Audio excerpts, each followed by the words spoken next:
Muy buenas noches, señoras, caballeros, bienvenidos al Gato al Agua. La Unión Europea, la Comisión Europea aprobaba ayer una derrama masiva, bueno, derrama no, porque es aspiración, de 150.000 millones de euros para armarse frente a la amenaza rusa y bielorrusa. Mire usted a Bielorrusia y verá qué amenaza es, ¿verdad? ¿Por qué? Lo que sí que sabemos es a quién ver ese dinero, porque fundamentalmente van a ser industrias británicas, ucranianas y turcas, de momento. Y las europeas, las controladas por los fondos que ya conocemos, que son norteamericanos, bueno, son transnacionales. Eso es la gran decisión que han tomado las naciones de la Unión Europea, o al menos la Comisión, porque las naciones ciertamente ya no existen, en una situación en la que todo se está yendo a hacer puñetas en Europa y no se les ocurre otra cosa. ¿Se acuerda usted que nos sigue, sí, del plan Draghi famoso? Cuando aparece Mario Draghi, saca un plan diciendo que reducción de la burocracia, nada, un paripé. Al final lo que van a hacer es lo típico, es decir, venga a aspirar dinero público, o sea, dinero de usted, para gastárselo en algo que permita poner en marcha una maquinaria que ya veremos dónde conduce, porque la maquinaria bélica no es inocua. Todo eso ocurría mientras, al mismo tiempo, el Parlamento Europeo decidía no investigar a Ursula von der Leyen por la cacicada de las vacunas. Digo cacicada por quedarme moderado. ¿Gracias a quién? Al PP y al PSOE, como siempre. Y al PSOE y al PP. PSOE y PP a escala europea, más los liberales, todo esto. El consenso. Uno de los mayores escándalos de corrupción económicamente, pero cuantitativamente, de la historia de Europa va a quedar sin investigar por el consenso social conservador, valga el término, en la Unión Europea. Y mientras tanto sigue adelante toda la política de lobbies que ya conocemos. ¿España será verde o no será? Dice el gobierno con esta cosa. Es que descubren una fórmula que no habían leído nada nunca, pues de repente leen esto y dicen, lleva qué cosa más brillante, ¿no? Malraux. Bueno, ya, ¿para qué vamos a entrar? Y lo repiten, ¿no? ¿España será verde o no será? Mientras se arrancan miles y miles y miles de hectáreas de olivos para poder planchas solares. ¿Verde? ¿Qué cara más dura? Bueno, y en esto están de acuerdo todos los fundamentales. En esto y en dar por válidas unas elecciones rumanas que apestan, en fin, desde Rosario, Argentina, y en secar a cualquier fuerza alternativa al consenso de Bruselas. Esta es la situación. No le digo esto para que usted ahora desconecte y diga, pues me voy a beber o algo para olvidar. No, pero uno tiene que ser consciente de contra qué se está enfrentando. Yo entiendo que es mucho más fácil pensar que la culpa es de Sánchez y Ayuso nos redimirá, pero la realidad no es esa. Estamos ante una estructura de poder que conviene identificar para entender la gravedad de la amenaza y la urgencia de levantarse. La urgencia de levantarse porque no hay otra opción. No hace falta que nos levantemos de forma, como decir, agresiva. No necesariamente. Pues todo dependerá de lo que ellos tiren la cuerda, ¿no? No, pero hay que ser consciente y hay que protestar y hay que elevar la voz y hay que recordar a esa gente que ahora manda en Europa que esta tierra, la tierra europea, es la que vio nacer el concepto de ciudadanía. Y a lo mejor empezar a recordar el juramento de los jóvenes de Atenas. Y eso lo dejamos para la semana que viene.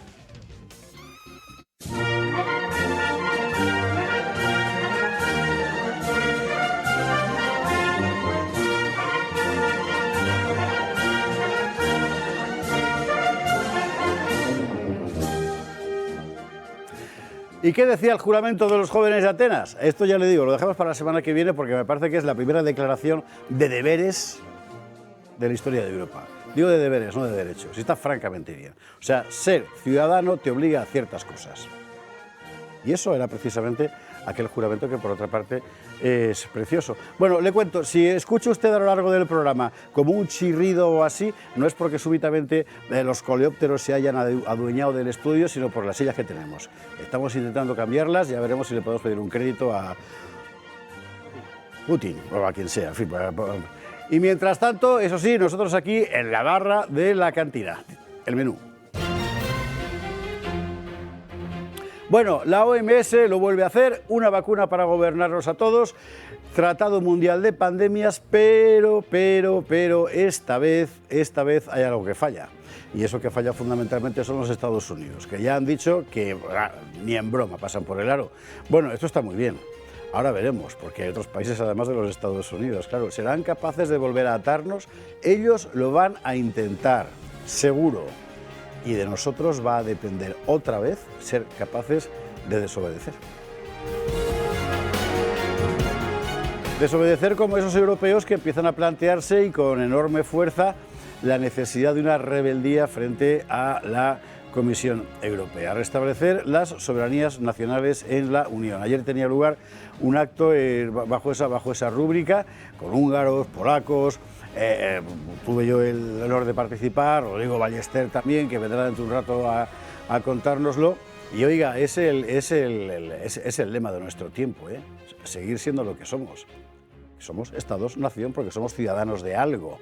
Y eso no es Europa porque Europa no es una ciudad, no es una polis. Lo veremos.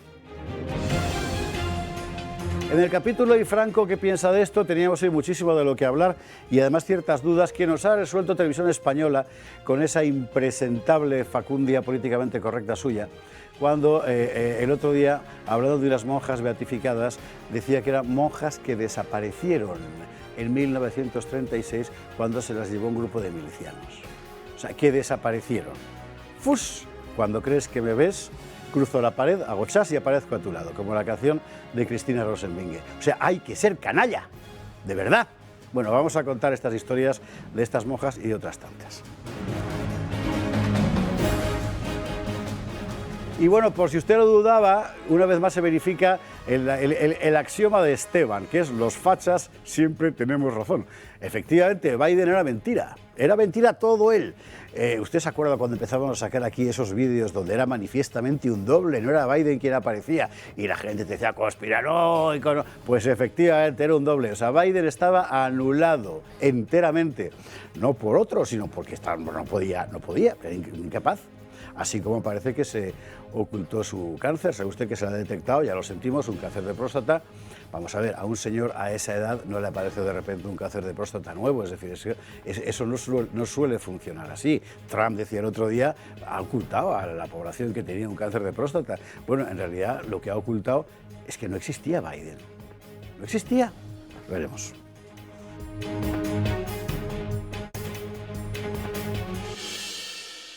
Lo veremos en compañía de nuestros compañeros de esta noche, don Marcelo Goyo. ¿Cómo estás? Estupendamente bien. Cuánto me alegro. Un gusto estar acá en esta trinchera hispanista contra el orden mundial. Sí, señor. Está bien visto. Contra el orden mundial, que es una buena definición, ¿no? Si a usted se le ocurre, escriba al club y diciendo, pues a mí se me ocurre una fórmula mejor. Del club, por cierto, agradecidísimos todos a Marcelo por tu intervención el martes pasado. Yo la pasé bárbaro. Que además se llevó un reloj, que lo sepa usted. Un reloj y un champán. Es verdad, de Ángela Ortigosa, desde aquí, por cierto, muchísimos recuerdos, que es una espectadora maravillosa, que siempre nos agasaja, sí, señor. No poca cosa. No poca cosa, ya lo creo. Marcelo, bienvenido, buenas noches. Claro. Don Fernando Paz, ¿cómo estás? Muy buenas, ¿qué tal? Aquí expectante igual en la trinchera, armado, y pensando en eso de que Europa será verde o no será. Yo diría que Europa será verde y no será. Porque a través de que sea verde se trata de que no sea, en definitiva. Pero ese es el plan, ese es el plan. Bueno, sabe usted que tenemos, por cierto, novedad con el asunto de esta semana, con la corrupción de Huawei. Es decir, aquí ya, o sea, en el Parlamento Europeo ya han mojado los marroquíes, los cataríes, los chinos, evidentemente los americanos, aunque esto no salta, al mismo tiempo que la OTAN denuncia que adquisiciones de armas para Ucrania han sido desviadas. ¿A dónde? No se sabe. La OTAN en sí misma lo compra, o sea, son los países los que compran. Luego, aquí alguien se lo ha llevado crudo y no queremos mirar a nadie. Sospechamos. Ojo, Sospechamos. Mira Santo Cerdá. O sea, sí, claro, es las caras de la gente de aquí del personal, pero bueno, igual es otro, ¿no? Fernando, bienvenido, buenas noches. Don Pedro Fernández Barbadillo. Sí. A ver, ¿qué vas a decir de mí? Pues de ti voy a decir que en primavera la naturaleza poliniza y Pedro poloniza, porque se marchó a Polonia. Sí, así claro. es. ¿Y qué tal? ¿Por allí bien? Muy bien. Mira, vuelve uno dando gracias de tener un idioma latino que es más fácil de hablar, más fácil de que te entiendan y más fácil, sin conjugaciones como la tiene el polaco, con una gramática mucho más sencilla. Uf, ¡qué alivio! Hombre, Y más, también- más fácil, sobre todo para ti, para el Sí, y para que lo aprendas quizá lo vea distinto. Bueno, es que los polacos para están polaco, obligados a aprender Polaco. otros idiomas pues para cuando salen fuera de Eso, su eso país. Pedro, me recuerda a lo de Knut Hansum cuando estuvo de viaje Sí, que para acabó muy presentar- mal, por cierto. Bueno, pero eso es otra cuestión. Sí. Pues estuve de viaje por Francia y a la vuelta Le a Noruega le preguntaron por sus preguntaron conocimientos ¿qué de tal? francés. ¿Algún problema con su francés? Y dijo, yo no, ahora los franceses. Pues me recuerda era un poco aquello? lo del polaco. ¿Cómo era la copla aquella? Extrañóse un portugués. De ver que su tierna infancia, Todos todos, los los niños de niños en Francia Francia sabían hablar hablaban francés. francés. Ahí estamos. Arte Pues diabólica esta es, es la cosa. dijo torciendo el mostacho, que para hablar en gabacho un hidalgo en Portugal llega viejo y lo habla mal, y aquí lo parla un muchacho. En Portugal particularmente, quiero decir. Sí, sí. Bueno, ya nos contarás la aventura polaca. ¿Bueno, ¿has estado solo en Polonia? Porque ya es, ¿eh? Como grande. Es solo Polonia, pues eso, Polonia, digo Varsovia, Gdansk, Poznan, Braclaw, Cracovia. Braclaw. Braclaw, sí. Bueno, Poznan. sí, ya me ha hecho Fernando una bronca a cuenta de. ¿Gdansk? de ¿Es eso. Danzig? Sí, pero. La de ya cosas no que existe. empezaron en Danzig. Sí. Sí, ¿no? Las cosas que Por lo menos dos. Dos gordas. Sí, señor. Enhorabuena. Y bueno, también se siente envidia del sentimiento de unidad nacional que tienen los polacos. Sí. Bueno, ahora están un poquito más divididos. ¿eh? No, chicos, no hay ni punto de comparación con lo que tenemos. poquito en más, España. digo, un poquito Tienen más. que degenerar mucho para llegar a Pero la acuérdate situación una de cosa, España. Tú que tienes, es muy rápido, ¿eh? El proceso es muy rápido. El proceso es muy que rápido. hace nada estábamos diciendo, joder, que no lleguemos a como está Francia o como está Inglaterra. Y en cuestión de 5 años Efectivamente, ya estamos. estamos ahí. O sea, es que construir es difícil, pero destruir es rapidísimo. ¿Cuántas veces han repartido Polonia? 4, ¿no? 4. Sí. 4. 3 en el siglo XVIII y luego en el XX. Ernst Junger me contó una vez que tenía un secretario, cuyo nombre no lo diré porque es una persona conocida en el ámbito cultural, etcétera, del que sospechaba que le robaba ideas para luego escribirlas en los periódicos, ¿no? O sea, que a las conversaciones y tal, yo cogía, se lo apuntaba y luego yo lo ponía, ¿no? Y entonces le puso un día una trampa que, desayunando una mañana, le dice, creo que vamos a asistir al 5º reparto de Polonia. Y él publicó al día siguiente un artículo con el 5º reparto. Te he pillado. Efectivamente. 4 repartos. Claro, no me extraña, para no tener sentimiento nacional, imagínate. Pedro, bienvenido, buenas noches. Don Carlos Esteban, ¿cómo estás? Pues ¿cómo voy a estar? Después de tu editorial, pues hecho para darme a la bebida, al pisco, por ejemplo. Pero tío, un poco de alegría, ¿no? Digo yo, No, ya estáis vosotros, que estáis muy animosos, que queréis comeros el mundo y cuanto peor mejor, porque vamos tal. ¿Tú te acuerdas Yo no, en esa, yo en no esa tengo vuestra escena, fuerza, en esa pues. escena bella por apócrifa o apócrifa por bella, no lo sé, de cabaret, cuando están cantando la célebre canción de la mañana nos pertenece el Tomorrow Belongs to Me, que es una canción apócrifa, hay que decir, ¿eh? Como apócrifa. No, sí, es una canción que quien la compuso es judío. Y se convirtió en uno de los, digamos, tótems musicales de los neonazis. y tal. Absolutamente. Bueno, pero si usted se acuerda del cuadro, el momento en que todos los niños jóvenes y un señor con aspecto de Juncker así grandote y tal se levantan, no sé qué, hay un abuelo que hace así. Sí, sí. Es Carlos Esteban. Un abuelillo con gorra. Es Carlos Esteban, efectivamente. Que vota el mundo. En fin, bueno, vamos a hablar de un montón de cosas y todas muy importantes. Por aquí además van a pasar Ignacio Bracht, que viene, va a traer, sabe usted que Ignacio nos trajo un dragón de cuera, un Ascari de Fonleto, en fin, es un comprometido y está en España, vamos a pasar por aquí, vamos a hablar con él de esa cosa de Trump, de festejar el día de Colón, que allí es una cosa italiana, ¿eh? Pero bueno, hablaremos de este asunto. Vamos a hablar con Miguel Rix, que tiene concierto este fin de semana, y aquí no abandonamos a los amigos. Vendrá Rodrigo Ballester, vendrá Paco Álvarez, que acaba de publicar libros sobre el lado golfo de Roma. O sea, hoy tenemos un programa trepidante. Así que, para coger energía antes de empezar, don Paco Regajeles, muy buenas noches, ¿cómo estás? Muy buenas noches. Pues hoy aquí online, estupendamente. ¿Qué tal vosotros? Pues bien. Vamos a ver, perdóname la broma, pero todo el mundo se lo está preguntando. O sea, ¿qué camiseta lleva hoy Paco? Ah, ostras, qué bonita. Mira, sí soy yo. Un astronauta cayendo de la luna. Está muy bien. Oye, qué bonita, ¿eh? Joder, qué imaginación. El proyecto Torrontera, que es con lo que estamos ahora mismo, que es la nueva apertura otra vez, otra invitación al consumidor de electricidad para que se convierta además en productor. Exactamente. El pasado miércoles lo contábamos, pero lo dije tan rápido y tan emocionado que no sé si lo conté bien. Como sabéis, teníamos en marcha el proyecto Puebla, porque los dos primeros los teníamos llenos, y el proyecto Puebla está en construcción, en Puebla del Príncipe, en Ciudad Real, y va a estar listo pues a finales de año. Pero hemos tenido la gran suerte de poder comprar un parque nuevo que acaba de entrar en producción muy cerca de nuestro original parque en Fuente Álamo, en Murcia, que se llama Torrontera, y es un proyecto que está funcionando ya. Por lo tanto, ahora no solo tenemos autoconsumo remoto para nuevo, para dentro de unos meses, a final de año, sino que ya puedes, si quieres, sumarte a la independencia energética y tener tu propia producción de energía desde Murcia en un nuevo parque que está funcionando y que permitiría que tuvieras tus facturas súper reducidas a partir del momento en el que quieras. Con lo cual es fantástico porque tenemos, haciendo el símil con la vivienda, como si tuviésemos casas que se venden sobre plano y que ya están construidas. Pues tenemos un proyecto ya produciendo, funcionando, que tiene plazas, que espero que se llene muy rápido y que animo a que todo el mundo se apunte, y otro que está siendo construido y que estará a final de año. Le recuerdo en lo que consiste básicamente el asunto. Usted llama 980-2812 y pregunta pues por Paco, por Ángela, por quien se dice que me quiero apuntar en esto, que yo también quiero tener aquí mi trocito.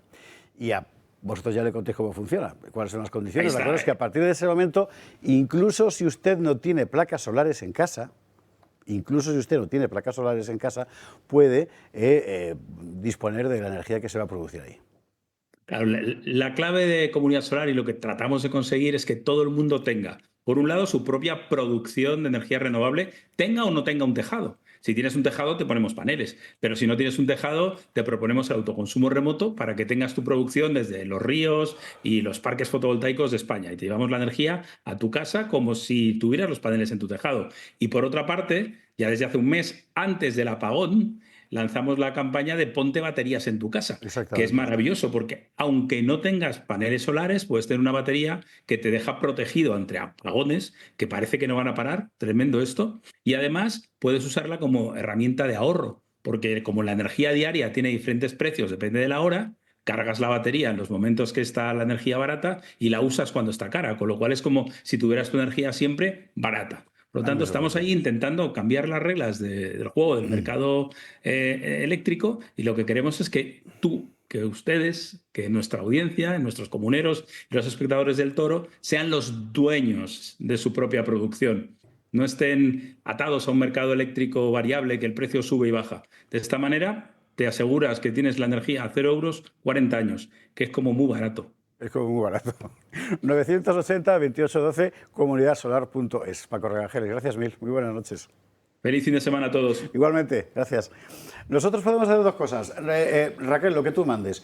O nos vamos a la publi y empezamos el material después, o empezamos el material ahora y nos vamos a la publi más tarde. ¿Tú qué prefieres? Pues vámonos a la publicidad. Nos vamos a la publi, primera publicidad, y a la vuelta. A la vuelta vamos a empezar perdón, por el asunto de la Organización Mundial de la Salud, que es extremadamente grave. Es decir, que quieren meterse... Yo creo que nunca ha habido una ofensiva del poder más sibilina, astuta y retorcida que esta.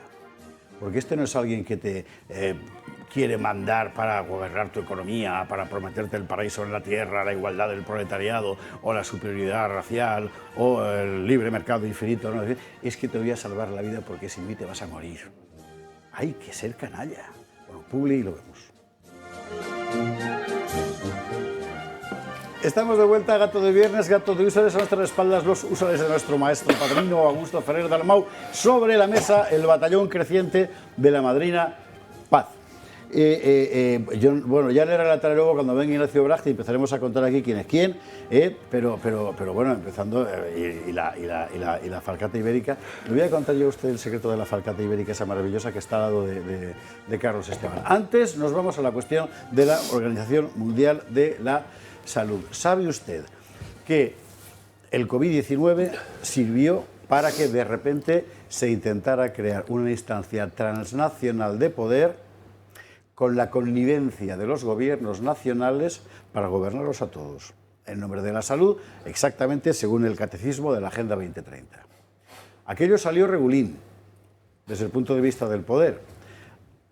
Acto seguido se anunció un tratado de pandemias. Trump desde el principio dijo, yo aquí no entro.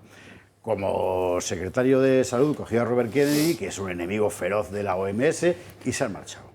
Pero ellos quieren seguir con un tratado que España firma, que España está dentro. La noticia de esta semana era que la OMS anunciaba que sí, que van a por todas. No es verdad, o sea, faltan muchas cosas por acordar, gracias a Dios. Pero que lo quieren hacer, Yago Soler. Los científicos avisan, habrá una nueva pandemia y la Organización Mundial de la Salud se prepara para ello. Por unanimidad, la OMS aprobó un mecanismo para prevenir, prepararse y responder a la nueva oleada de contagios, lo que pasaría por una respuesta única global. El acuerdo buscaría evitar situaciones como la que se vivió en el COVID-19, escasez de productos, desigualdades de materiales y falta de preparación. Murieron más de 7 millones de personas, según la OMS, pero algunos cálculos incluso lo duplican. También se compartirán los patógenos y datos genéticos de forma rápida. Así, todos los países podrían beneficiarse a priori de vacunas o diagnósticos. E inciden en la vigilancia coordinada para prevenir brotes procedentes de animales. 124 países votaron a favor y estados como Irán, Rusia, Italia o Eslovaquia se abstuvieron. Precisamente desde Bratislava han sido especialmente críticos, ya que afirman que el pacto erosiona el principio de soberanía nacional. La OMS afirma que depende de los estados implementar las medidas. España ya ha dicho que sí, porque la OMS dice, depende de los estados, pero los estados al final, ¿qué son? Money. Claro. ¿Cómo lo ves? Claro. Bueno, vamos a ver, lo primero, la decisión de Estados Unidos, yo la entiendo desde el punto de vista norteamericano, se quieren salir para no, en fin, sentirse obligados a cumplir unas resoluciones que tome un organismo de tipo globalista, pero a los demás nos fastidian bastante. Aunque la obligación de Donald Trump es velar por su pueblo, no por los demás. Pero claro, la capacidad de bloqueo que tendría Estados Unidos si permaneciese dentro de la OMS nos beneficiaría a todos probablemente. Yo creo que ya cometió ese, entre comillas, error, si queremos verlo así, al menos en la medida en la que nos afecta a nosotros, cuando se produjo la pandemia precisamente. Y yo lo lamenté muy vivamente porque Estados Unidos era el mantenedor de toda esta historia. Es que hay que contar que la OMS, muy brevemente, que la OMS antes era una institución, la Asamblea de la Salud, que se llamaba en el marco de las Naciones Unidas, que se financiaba a través de los estados, en torno a un 80%, y un 20% era de capital privado. Eran ayudas de gente teóricamente desinteresada, de filántropos, cuya aportación monetaria no tenía un carácter finalista. Es decir, que lo aportaban y la OMS hacía con eso lo que les parecía bien. Pero ahora se han invertido los términos y la mayor parte de la financiación es privada y la mayor parte de la financiación se articula a través de las ONGs que de forma directa o indirecta gobierna el señor Bill Gates. O sea, digo, a través de su fundación o a través de otras organizaciones participadas por su fundación. Entonces, es Bill Gates quien determina este tipo de políticas. Y, en primer lugar, pues lo que hay que decir es que esa abstención de los Estados Unidos o esa salida de los Estados Unidos probablemente será muy buena para Estados Unidos, pero para el resto no lo es. Y luego hay otra cuestión, es que todo esto al final a lo que se reduce, porque esto lo llevan tramando desde hace ya años, bastantes años, desde antes de la pandemia, a lo que se reduce es a si las decisiones que toma la OMS tienen carácter vinculante o no.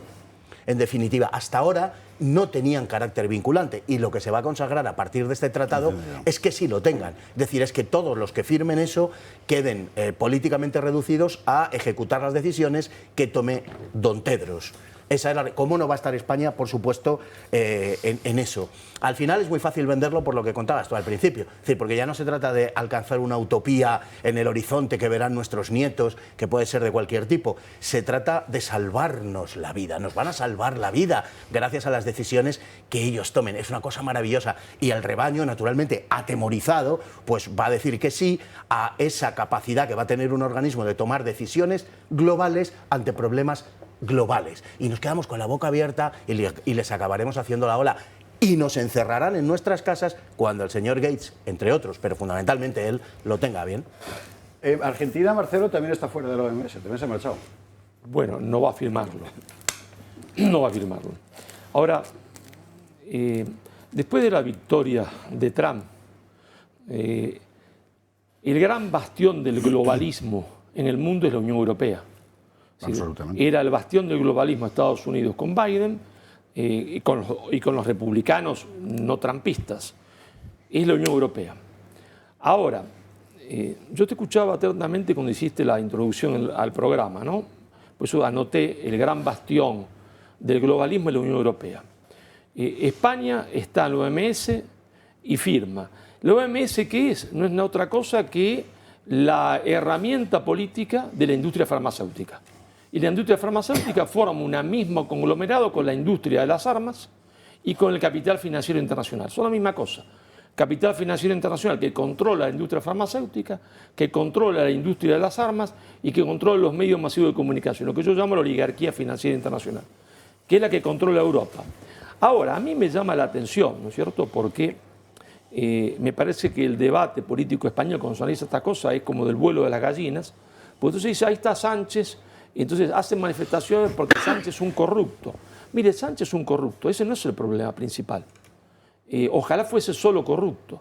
El problema es que Sánchez es un hombre que entrega la soberanía de España, pero Sánchez es la última etapa de la entrega de la soberanía de España. Todos los otros la vienen entregando desde antes, incluido el señor Aznar. Que pasa por ser un genio de la política, cuando fue un genio de la entrega de la soberanía de España. Por eso desarma el servicio militar obligatorio. Entonces, todos lo acusan a Sánchez de corrupto y yo lo voy a salir a defender. Si fuese por corrupto, que siga Sánchez, porque el tema no es la corrupción, el tema es la entrega de la soberanía. Van a poner a otro de la derecha para reemplazarlo a Sánchez, que va a ser menos corrupto que Sánchez, quizás, lo ponemos entre signo de pregunta, pero sigue entregando igual la soberanía, porque quien está destinado a reemplazarlo también está de acuerdo con la vacuna y con la OMS. Si también es un empleado de forma indirecta de la oligarquía financiera mundial, es decir, de la industria farmacéutica. Y después decías vos en el programa, Europa será verde, otra vez le echan la culpa a Sánchez, ¿cierto? Arranca los olivos, y usted tiene toda razón, está muy bien que le echen la culpa a Sánchez, pero Europa será verde, porque Europa será islámica, y quien está destinado a reemplazarlo piensa lo mismo que él, es decir, está a favor de la invasión islámica. Es peor, Marcelo. El arranque masivo de olivos para tal no es una cuestión ni siquiera del gobierno español. Y aquí la gente le echa la culpa al gobierno local de Moreno Bonilla, que ya ves tú, simplemente es uno que se va a llevar su parte. Por eso yo insisto, el tema es la pérdida de la soberanía de España, que se vende como algo bueno desde la transición en adelante. Cada pérdida de la soberanía se vende como algo positivo en el altar del europeísmo, aunque ese europeísmo y en ese altar se queme el destino de la nación española. Entonces hay que darse cuenta que el problema no es Sánchez, el problema es una clase política que ha decidido en el altar del globalismo, del europeísmo, entregar los destinos de España al OMS, a la oligarquía financiera mundial, a los traficantes de la industria de las armas. Por eso entonces van a mandar a los jóvenes españoles a morir ¿en dónde? En Letonia, en Bielorrusia, en Rusia contra Ucrania, en Ucrania contra Rusia, ¿en serio? Mientras que el enemigo histórico que está al sur compra las armas que teóricamente iban para Ucrania. A mí me parece esto una película de Fellini. Sería para morirme de risa si no fuese trágico porque quiero a España, sino es para morirse francamente de risa. El debate español es para morirse de risa. Es decir, acusan de corrupto y no de pérdida de la soberanía. Y van a poner a otro hombre en el gobierno tanto más entreguista que él. Pero no es corrupto. ¿Y con eso qué ganamos? Vuelo de corral completamente. Don Carlos, don Pedro.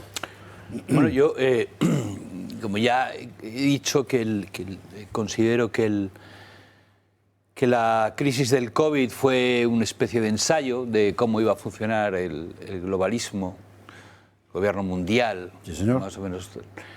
Pues lo que me parece curioso es que cuando todo salió mal, cuando la OMS lo hizo escandalosamente mal, se le premie con esto, como diciendo, sí, en fin, no sé qué decir. No acertaste en nada y por eso te vamos a premiar diciendo que la próxima vez estamos obligados es muy a... sospechoso. Pero don Es Carlos, muy sospechoso, para la industria es muy farmacéutica sospechoso. lo hizo muy bien. Claro, por Le eso hicieron está ganar sospechoso. millones de dólares. Sí. La principal Vamos a ver, señora que que no tendría que soy- estar presa que no soy idiota. es la que habla de Quiero decir, Europa. Lo hicieron muy bien. Pero que ya lo sé, que no soy idiota, pero Entonces- todo eso, el problema es que hay una parte que es, nos estamos forrando, esto va fenomenal, pero hay otra parte es que se sepa, que es lo que no Claro, quieren. Y claro, ahora lo claro, sabe claro. todo el mundo. Ese es el problema. Bueno, está. El problema es que hubo todas las filtraciones del juicio, la que salió en la tipa de Pfizer diciendo, no, es que nunca pensamos que esto fuera a parar la enfermedad, cosas por el estilo, y más el informe del Congreso americano. Y ya todo el mundo sabe todo, y es tan curioso que de repente, efectivamente, lo que sabemos, por ejemplo, de cómo se ha dado la vuelta el presupuesto de la OMS, que antes era pues casi todo público y un poquito privado, y ahora es casi todo privado y muy poquito público, ya no te cuento con la fuga de Estados Unidos. Mi consuelo es que el globalismo, para funcionar, tiene que tener una masa crítica, y ya no la tiene. Esa es la cuestión. Habéis dicho que Europa es el gran bastión del globalismo. No es el gran bastión, es lo único que queda prácticamente. Es que es la cuestión. Estará por Queda verse después de Canadá, las elecciones queda norteamericanas. Bueno, bien. Estará por verse después de las elecciones de mitad de mandato. Bien, se verá, pero por ahora eso está frenado. Y yo diría que incluso el americano que esté descontento con lo que hace Trump en esto o el otro, en lo de haberles sacado del globalismo, yo creo que sí hay una amplia mayoría que está encantado de haber salido ahí. Igual que haber salido del tema de las guerritas, las aventuras bélicas que no eran, oh, el imperio americano, qué malo es, sino están obedeciendo órdenes que los americanos, que no benefician en absoluto al interés del americano normal. Entonces, yo creo sinceramente que esto no va a funcionar por eso, por lo que digo. Es decir, no va a funcionar. Este es un intento evidente de globalismo, de vamos a hacer otra vez todo lo que diga la OMS. La OMS va a decir disparates tremendos que va a causar muchísimos más muertos de lo que podría causar una pandemia, si es que la pandemia que viene es natural y real, a diferencia de la anterior, que salió de los propios tejemanejes de los científicos, y sinceramente es como un intento que no les va a salir, creo. Pues yo aquí tengo que ser, al contrario que Carlos, que se ha vuelto optimista, yo tengo que ponerme en plan pesimista. Oye, qué bien quedáis juntos, ¿sabes? Que os veo ahí. A Tedros y a ti. Sí, bueno, La verdad es que vea qué plan. Casi, No, casi. a mí no. Saca, ahí. Teodoro. sí, es el sol de Polonia que me ha dado. Hombre, yo creo que... Nos van a echar, tío. Nos van a cerrar el canal, macho. Sí, no me van a dejar entrar otra vez en Ya. Polonia, ¿eh? Anda, venga. Perdón. Iba a hacer un chiste sobre Wagner, pero mejor me callo. Sí, venga. Bueno, yo, por desgracia, Carlos, creo que hay mucha gente que está dispuesta a tragarse lo que le diga la OMS. Sí, estoy convencido. Esta semana han salido los chinos diciendo que ellos... ¿Es sonado optimista, José Javier? pero- Sí. Sí. Mucho. Ha sonado muy optimista. Sí, Por sí. eso tenemos que echarte un cubo de agua fría, metafóricamente hablando. Bueno, pues los chinos han dicho esta semana que van a cubrir el agujero que deja Estados Unidos en la OMS. Bueno, y Twitter era un coro de palmas de la charocracia y de la Ya, lo de la charocracia es un problema que tenemos que dedicarle un programa de una manera entero, ¿eh? descomunal. Y además diciendo, ¿Te gracias atreves? China, gracias China, que tome ejemplo Estados Unidos, está expandiéndose China con el amor, sin guerras. Y dices, joder, pregúntele usted a los tibetanos un poquitín, ¿qué les han hecho los chinos? ¿Qué está haciendo el Partido Comunista Chino pues a los cristianos y a mucha más gente? Bueno, pero eso no es guerra, eso es represión. Pero no es guerra.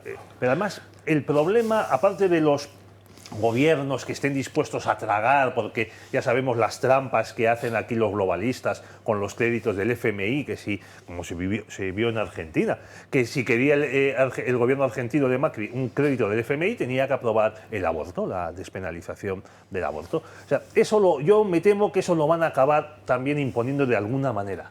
Pero la mayor desgracia es que hay al menos... Bueno, has mencionado Estados Unidos. Bueno, en Estados Unidos al menos la mitad de la población ha votado por Trump.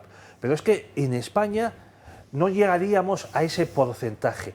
¿Cuántos estarían dispuestos otra vez a encerrarse y a encerrar a sus vecinos? Esta misma semana, aquí en el centro de Madrid, me he cruzado con un ciclista en la acera en la acera, y no muy mayor, sino joven, con menos años que nosotros, que iba en su bici y con su mascarilla. Pero no la mascarilla esta que usaban los japoneses para las partículas de los coches, sino esa mascarilla tonta, azul, quirúrgica, que ya hemos visto que no sirve para nada.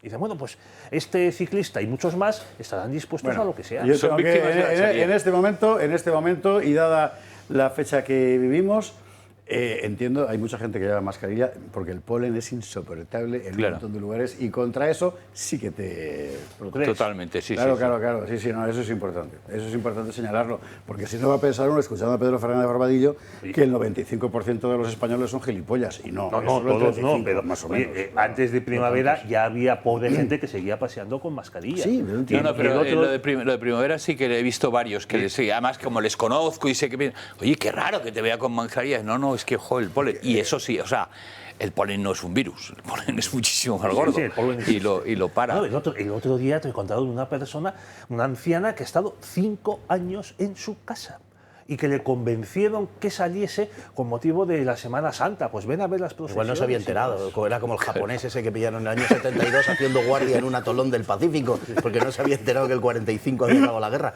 A lo mejor la señora no tiene televisión. Y que, por desgracia, sí tiene televisión porque si no nos hubieran cerrado. Pero bueno, igual le habían denunciado. Y que me lo decía, decía que seguramente había más casos de eso. Goodbye, Lenin. No, quería comentar una cosa de lo que decía Carlos, que en parte con razón, ¿no? Dice, todo el mundo lo sabe, ya todo el mundo lo sabe. Yo añadiría, todo el mundo lo sabe de entre los que lo quieren saber. Claro, el problema es que la mayor parte de la población está... Pero, ¿tú no sospecháis que hay muchos que lo saben y dicen que no? Sí, hombre, claro. Bueno, vale. por cierto, y tengo que dar un abrazo fortísimo a todos los espectadores y amigos del club, algunos, por cierto, el martes en la charla con Marcelo, que nos agradecieron nuestra posición durante el coronavirus. Porque hay gente que se sumó a la cadena precisamente diciendo, es que nos abristeis los ojos. Pues no sabe usted, es el mayor elogio que nos puede hacer. Al principio porque no. este trabajo consiste en eso. Y además al principio siempre fuimos muy prudentes, pero al principio, digamos que transmitíamos hasta cierto punto la narrativa. Pues claro, porque no sabíamos nada. Que no es que empezáramos allá a lo loco. Lo que pasa es que luego empiezas a ver que hay cosas que no encajan y tienes que decirlo. Permitíamos el debate, por se puede decir. No, es que la ruptura está ahí. La ruptura no está en tener una narrativa u otra, está en admitir que puede haber otras. Eso es lo que verdaderamente les molesta. Por eso, al hilo de lo que comentábamos del globalismo, que lo decía yo mismo el otro día, que efectivamente Europa es la única ya que quiere jugar al globalismo y eso es imposible porque por la propia naturaleza del fenómeno necesita la participación de más. Eso es verdad, pero no es menos cierto que el globalismo no es solo un juego de bloques geopolíticos mundiales, sino que tiene un relleno ideológico preciso. Exacto. Y eso es lo que sí nos van a seguir inoculando, valga la expresión, en la Unión Europea. Que es lo que decía Marcelo, son dos cosas diferentes. El global convertido en doctrina oficial. Claro, pero esa es la parte del globalismo que nos vamos a comer. Sí. Esa no nos la quitan. Pero una depende un poquito de la otra. Te quiero decir, si no tienes el respaldo global... Hay que hacer la publi. Bueno, hay que hacer la publi. Hay que hacer la pausa, que tenemos un montón de cosas pendientes. Y está Paco Álvarez ahí fuera, vestido de romano, como siempre. Le tengo que contar que ya está abierto la inscripción para el ciclo de liderazgo de ISEP. Usted sabe lo que es ISEP, el Instituto Superior de Sociología, Economía y Política, porque que lo hemos contado muchas veces y porque muchos de los contertulios somos profesores allí. Yo llevo el área de historia de ISEP y es una maravilla, pero además cada año es más grande, hay más gente que se apunta, ¿no? ¿De qué se trata? Pues mire usted, desde jóvenes que acaban de terminar la carrera y están en una formación de posgrado, hasta gente más mayor que ahora pues tiene tiempo para formarse en otras cosas que siempre quiso aprender. ISEP lo que le ofrece es un ciclo, digamos, integral, es decir, en un solo sitio usted aprende desde derecho fiscal hasta geopolítica, desde historia de las relaciones internacionales hasta política energética, desde historia hasta historia de las religiones. Todo es impresionante. Lo sabe usted que el director de estudios es Miguel Ángel Quintana Paz. El plan que ha organizado en diferentes ciclos, no es preciso que sea usted insultantemente joven como Barbadillo, puede ser más mayor también. Hay gente, en fin, que ¿sabe usted la sensación esa que tienes cuando estás dando clase a alguien que sabes que de casi todo sabe más que tú? ¿No? Pues eso, y están allí, y es fantástico porque son aulas relativamente pequeñas, en un espíritu de comunidad maravilloso. La verdad es que yo, que siempre he odiado dar clase, aquí me lo estoy pasando bomba y ya va para 5 años. Y sé 648, 25, 97, 18. Lo mejor es que entre usted, o que escriba y pregunte, porque es un programa único, ¿eh? Es un programa único. La idea de que al final, la idea, ¿sabe usted cuál es? Para la gente más joven, hay muchos cursos de estos de liderazgo, ¿no? Dice, ven aquí que te enseñaré a ser Albert Rivera y tal, pero no es eso. Al final de lo que se trata es de que tú llegues a una posición de influencia en la vida pública y sepas hacer las cosas. ¿Y para qué? ¿Qué es el gran tema? Entonces, no solo que seas capaz de entender cómo funciona un Estado y manejarlo, sino que además tengas una idea de su destino histórico, todo al mismo tiempo. Esto es lo que ha aportado desde mi punto de vista ISEP. Bueno, en breve, Miguel Ángel Quintana Paz estará aquí contándolo y además vamos a tener un especial con alumnos de ISEP, porque algunos de ellos, exalumnos, son contertulios de este programa, además de profesores. De verdad que vale la pena, ¿eh? Ya me pregunte con toda libertad e infórmese. Vámonos a la publicidad. A la vuelta nos vamos a Roma. A la Roma histórica, y hablar de la Roma de la que nunca habrá nadie, porque claro, piensa Roma, pues es en Augusto, la columna de Trajano, los acueductos, pero Roma era, o sea, había otra Roma, esa que se quemaba periódicamente, por cierto, de golfos, de marginales, de explotados, pues esa es la que se trae Paco Álvarez, enseguida.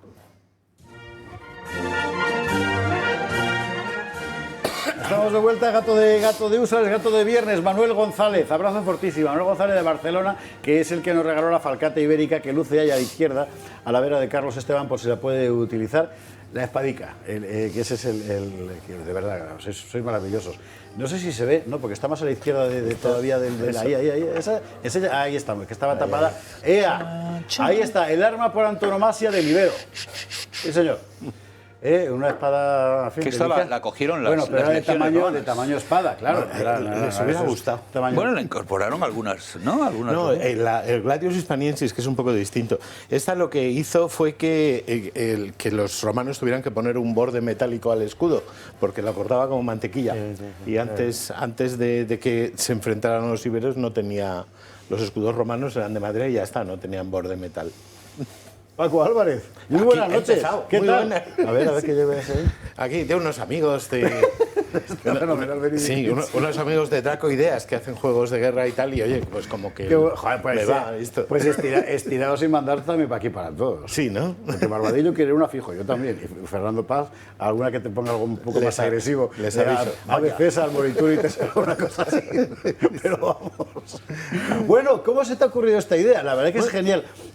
Perdóname que me cuente una batallita. Claro, no sé si usted ha visto la serie Roma de HBO, que es una serie espectacular. Bueno, a mí lo que más me impresionó de aquella serie, de la ambientación y todo aquello, era que te enseñaba la Roma marginal completamente, el mundo de las mafias, de las tribus urbanas, de las guerras, la Roma pobre, ¿no? Que es una cosa en la que habitualmente nunca nadie repara. Bueno, pues aquello que en esta serie era, digamos, un atisbo, un pretexto narrativo, aquí coge Paco Álvarez y dice, vamos a contar cómo era esa Roma entera. Claro, es impresionante porque efectivamente del imperio te miras siempre al emperador, pero nunca miras la base de la columna, ¿no? Claro, es que la base de la columna está el pis de perro, en fin, todas esas cosas. Claro. Sí, eso. Normalmente los historiadores nos dedicamos a contar lo que es fácil, lo que viene en las fuentes escritas. Lo que digo yo es escribir historia allí donde da la luz. Y en cambio yo creo que lo que hay que hacer es bajar al metro, al metro de la antigua Roma. Obviamente no había metro, pero sí hay una Roma oculta, una Roma a pie de calle, una Roma que no vemos normalmente en las películas de Hollywood, que no tiene mármoles, que nadie va a hacer el discurso para salvar a la República, sino que a lo mejor le duele la tripa por haber tomado un vino malo. O sea, no es sórdido, es un mundo muy como el nuestro, es el mundo que no sale en los anuncios, por decirlo de algún modo. Y yo me lo he pasado muy bien contando esta historia y estoy seguro que la gente que lo lea se lo va a pasar bien porque encuentras demasiados parecidos. Encuentras pues un mundo con inflación, un mundo donde la vivienda es muy poco accesible, un mundo con corruptos políticos que se creen que están por encima de la ley, con ¿Ya se había fundado crímenes. el PSOE por entonces? Yo creo que sí. No se llamaba así, pero... algo parecido. Carlos. No, a mí, no, es decir, lo que me admira de que hayas podido escribir este libro es que, lógicamente, de eso que dices tú, de los que dan discursos para salvar la República y tienen grandes hazañas y todo eso, escriben, han escrito, tenemos fuentes. No son demasiado abundantes, nos querríamos tener muchísimas más, porque, claro, evidentemente el papiro era lo bastante caro y es lo bastante frágil. Pero claro, ¿quién va a escribir de lo que pasa, ¿sabes? De lo que le pasa a, yo qué sé, a Ticio, el del... Ahí. Pero hay cosas, quiero decir, yo al final, en el último capítulo, hay una lista de nombres de gente anónima, si quieres, que a lo mejor lo único que tenemos de ella es una pintada, o pues yo qué sé, hay una niña... Bueno, que de hecho ni siquiera sabemos si es una niña. En el yacimiento de Complutum, en Alcalá de Henares, en una pared pone Varia. Y por la altura de donde está grabado, pensamos que es una niña de 10 o 11 años que a lo mejor ese día aprendió a decir su nombre o esa era su habitación y quería dejar constancia. O sea, sí y se le cayó una contar. bronca increíble. Sí, seguro, pero ahí quedó la pintada. Luego esa casa se cayó, es la Casa de los Grifos, y en el antiquarium en Alcalá de Henares podemos ver esa pintada. Nos cuentan un poquito la historia de esa niña. O sea, que tus fuentes que serían como Pompeya, cosas así, arqueológicas, y a lo mejor un poco Plauto o alguna cosa así. Sí, desde luego, pero no solo Plauto, o sea, el tema de Plauto, de Juvenal, de las sátiras y de las comedias es que son eso, es como si, como si quisiéramos, no sé, escribir la historia de los años 80 y nuestra única fuente fuera Martes y 13, pues habría un problema. Yo creo que, desde luego, la arqueología en teoría cuenta más la verdad que la historia. Y luego, en los bordes de muchos escritos, es donde a veces aparece esta gente. Y esta gente que, pues eso, insisto, que a lo mejor solo brillaron un día, ¿no? Está, yo que sé, el caso de un esqueleto, de un crucificado que apareció en Cambridgeshire, en Inglaterra, que sabemos que fue crucificado porque tiene el hueso todavía, el clavo todavía en el hueso del talón. Lo llamamos esqueleto 4926, pero claro, hay una historia ahí. Para empezar, lo enterraron, lo cual es raro con un crucificado, con un condenado. Segundo, se quedó con el clavo, que normalmente también se arrancaban. No sé. Quiero decir, ese tipo de historias por ahí. Y luego historias muy divertidas, porque también los romanos lo que procuraban hacer era divertirse, ya que la vida es breve, ¿no? Lo del carpe diem es aprovecha, pero aprovechate, macho. O sea, quiero decir, pásatelo bien, que estos son 2 días. No es en latín por casualidad. No. Procura que sean el viernes y el sábado. No está. Pedro, es interesante. Pues en esta Roma underground, nuestra Roma marginal, ¿has encontrado cristianos?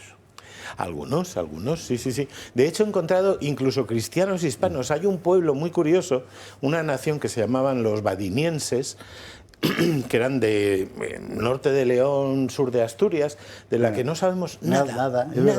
Sí. Tenemos 81 lápidas de señores badinienses, las lápidas están todas escritas en latín, las fórmulas son romanas, dis manibus, si tibi terra levis, y no sé qué, los nombres son castizos, nombres super celtas, pero no sabemos nada más de esta tribu.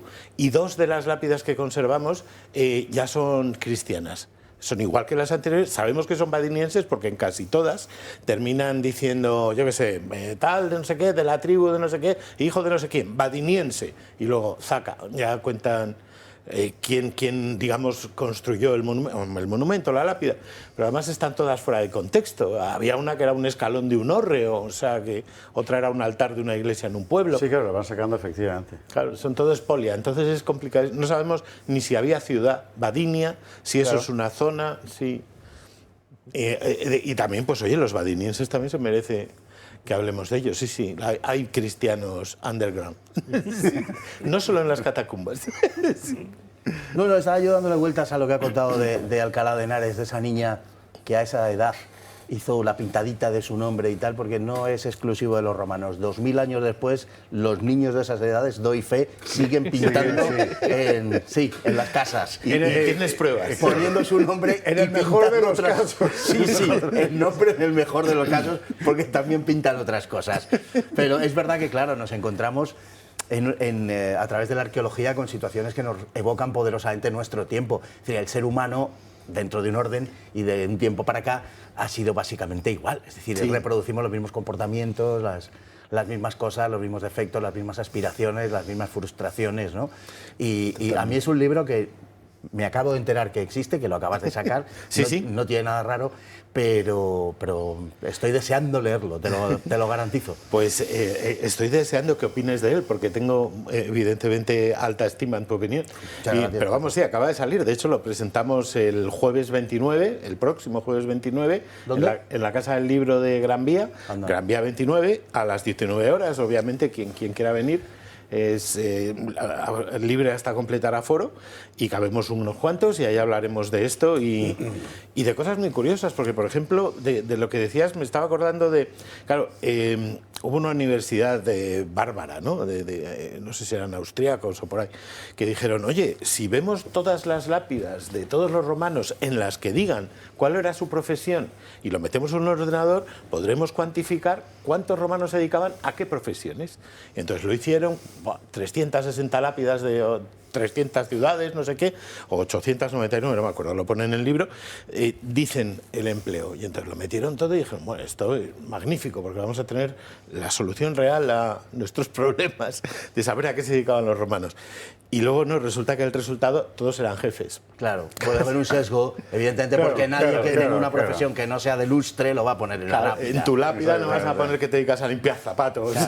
Eso es como los que se dedican al hipnotismo, y cuando vas a la consulta resulta que siempre has sido faraón, ¿no? Y nunca has sido un desgraciado del Alto Egipto ahí en Asuán atizándole a... Sí, Cleopatra. Claro, oye, para acabar, que ellos se llevan a Miguel Rix, que tiene el concierto mañana. Para acabar, esto es un ejercicio me vas a perdonar la pregunta, pero no te vas de aquí sin contestarla. Descríbeme sucintamente, aunque sea a grandes rasgos, un suburbio romano tipo, pero suburbio, o sea, con olor a grasaza y a tocino.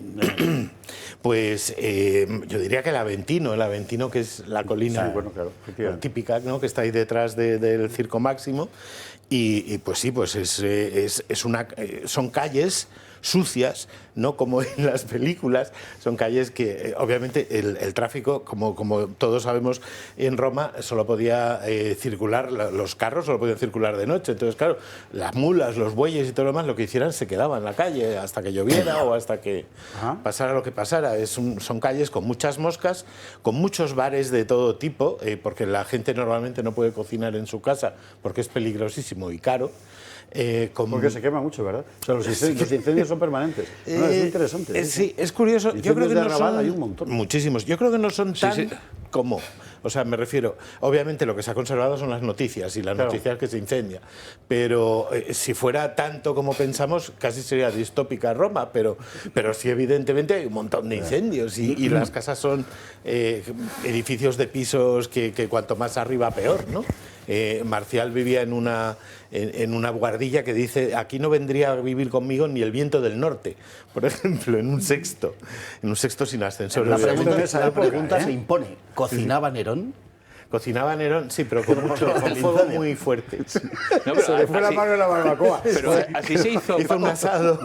Así se hizo rico Craso, ¿no? Con el sistema de comprar casas que estaban ardiendo. Y Cicerón también tenía casas. Es que la ley del suelo hacía ver que el propietario del suelo es el propietario de todo.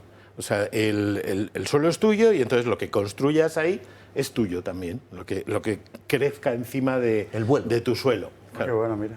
Entonces, por eso no hay eso, da no igual hay comunidad lo de los pisos. de propietarios. No, en absoluto. Joder. Basta. ¿A qué es fascinante? Bueno, pues todo esto y muchísimo más en este libro de Roma Underground de Paco. Encantado. Sí, joder. Qué historias, ¿eh? Bueno, esto va. Además que es fantástico, tú lo vas leyendo y te sientes un personaje ahí dentro. Sí. Y además hay unos inconvenientes de estar ahí dentro de verdad, o sea, sales limpio, más o menos. Qué buena cosa. Bueno, y anunciaremos, tienes la presentación el jueves que viene, 29. 29 a las 19 en la Casa del Libro de Gran Vía, en Madrid. Si estáis por aquí, venir. Si no, nos veremos en la feria, que creo que vamos a estar más o menos todos. Claro, ¿no? hemos de avisar, pero a partir de hoy iremos sacando el cartel de cuándo vamos a la feria, porque va a la feria Marcelo, va a la feria del Libro de Madrid.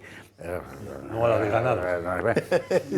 Va a la feria del Libro de Madrid Marcelo, va Pedro, va Fernando Paz, va Paco, voy yo también, y Carlos Esteban va a mirar, y más gente, porque es de la que aquí en esta mesa mora, o sea, que iremos contando con tiempo. Sí. Gracias, Mir. Muchísimas gracias a vosotros. Nos vemos el jueves, nos vemos en la feria y nos vemos en Roma. Nos vemos en Roma. Don Miguel Rix, lo tenemos a Miguel Rix, atentos, en un minuto va a estar Miguel Rix. Pues vamos a hacer una cosa, podemos irnos a la publicidad, que está ya, pues entonces nos vamos a la publicidad. Don Miguel, que no nos vamos a contar que concierto mañana sábado. Mañana sábado 24, en sí, Madrid. Señor, en Madrid. Referencias, tenemos el cartel, a ver qué el cartel, ahí está el cartel, 24 de mayo, 21 horas, octavo disco, ¿dónde? En Atocha 125, que es el Club Independencia. Las entradas anticipadas van a ser 15 euros, está barato, 15 euros, sí. La tequilla, en tequilla son 20 euros y además te regalan el disco en MP3 si compras la entrada anticipada. Bueno, qué cosa más fantástica. Cuéntanos algo así del concierto, lo que va a durar, lo que vas a tocar, así por encima, en fin, sin desvelar el asunto, claro. Bueno, vamos a ver, hay que recuperar el arte, y esto es una cruzada. Entonces, yo sé que a la gente lo mismo no le gusta mucho el rock. Esto tampoco es rock estridente, ¿vale? Esto es un rock que mezcla jazz, que mezcla incluso música clásica a veces y mucha poesía. Y todo es en pos de defender nuestra patria. Vamos a hablar de temas como todos estos parásitos que nos están robando con los impuestos, el timo climático, la defensa a muerte del sector primario. Por algo hicimos varios documentales y uno de ellos, Yerma 2030. La defensa de comer carne, por cierto, porque según esta gente, comer carne contamina. Pues vamos a estrenar en Madrid una canción llamada Chuletón, para que la gente baile, se ría y estemos a gusto comiendo nuestra buena carne que hay en España. Entonces, yo conmino a todos los espectadores a que, independientemente de que les guste o no la música, el rock, esto va a ser una fiesta patriota en pos de la libertad, para juntarnos mucha gente, para sentirnos que no estamos solos y además es muy fácil porque es en la sala Independence, en la Atocha, justo en la salida del metro, en Madrid. Es una hora que no es intempestiva, empieza a las 9, puntual, porque hay que acabar puntual. ¿Y qué más quieres que te diga? Pues que además en la taquilla, porque es una sala grande, se puede pagar en efectivo, que yo soy firme defensor del efectivo, porque tú fíjate en el apagón, si no hubiéramos tenido efectivo, y esto del euro digital, que nos quieren colar, pues la gente que venga con dinero en efectivo, que es la mejor manera de poder entrar a cualquier lado. Y que os espero a todos mañana, y la semana que viene estaremos en Valencia, por si alguien nos ve, pero eso es otra historia. En Valencia un montón de gente. Pues ya anunciamos entonces para la semana que viene en Valencia. De momento, sábado 24, o sea, mañana a las 9 de la noche en Atocha 100, ¿qué? A ver, sácame el cartelito que se me ha olvidado el 125. Número. Ahí estamos. 125, en el Club Independencia. Miguel Rix en directo. Que vaya todo muy bien. Que un abrazo muy fuerte. Muchas gracias, señor Esparza, que estamos en la misma trinchera y que la gente tiene que venir a apoyar esta batalla cultural, la reconquista del rock. Acordaos. Abrazo fuerte. Abrazo fuerte. Bueno, el que ya sabemos que no va a ir al concierto, y casi mejor para todos, es Biden. Porque me pasó el otro día, Carlos, un artículo, que a todo esto yo no sé si es tuyo de quién, lo que me pasaste era tuyo, ¿no? Que es usted sabe que de repente alguien descubrió en la prensa progresista norteamericana que Biden era incapaz. Y mire usted que llevábamos años diciéndolo y nos hablaban de todo, ¿no? Pues ahora ya se puede decir, y además han salido más noticias. La última de esta semana ha sido la del cáncer. Trump ha dicho que lo ocultó. La familia ha dicho, no, en realidad no lo ocultó, nos hemos enterado ahora de que tenía cáncer de próstata. Bueno, vamos a ver. Aquí hay una cuestión clave, más allá de que se supiera o no que tenía cáncer de próstata, pero hay ancianos que han vivido Juncker mismo estuvo, al final se murió de otra cosa, con 103 años. Claro. No, el tema no es ese. El tema es que el establishment, lo que Marcelo llama la oligarquía financiera mundial, ha creado un personaje que era un abuelito, aparentemente vigoroso, además hacía así gestitos y tal, ¿se acuerda usted?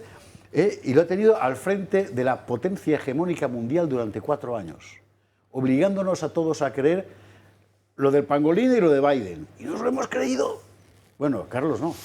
No, ni yo ni muchísima gente. ¿Y tú te acuerdas de esa? Creo que era en Sopa de Ganso, Groucho Marx diciendo: ¿a quién va a creer? ¿A mí o a sus ojos mentirosos? ¿No?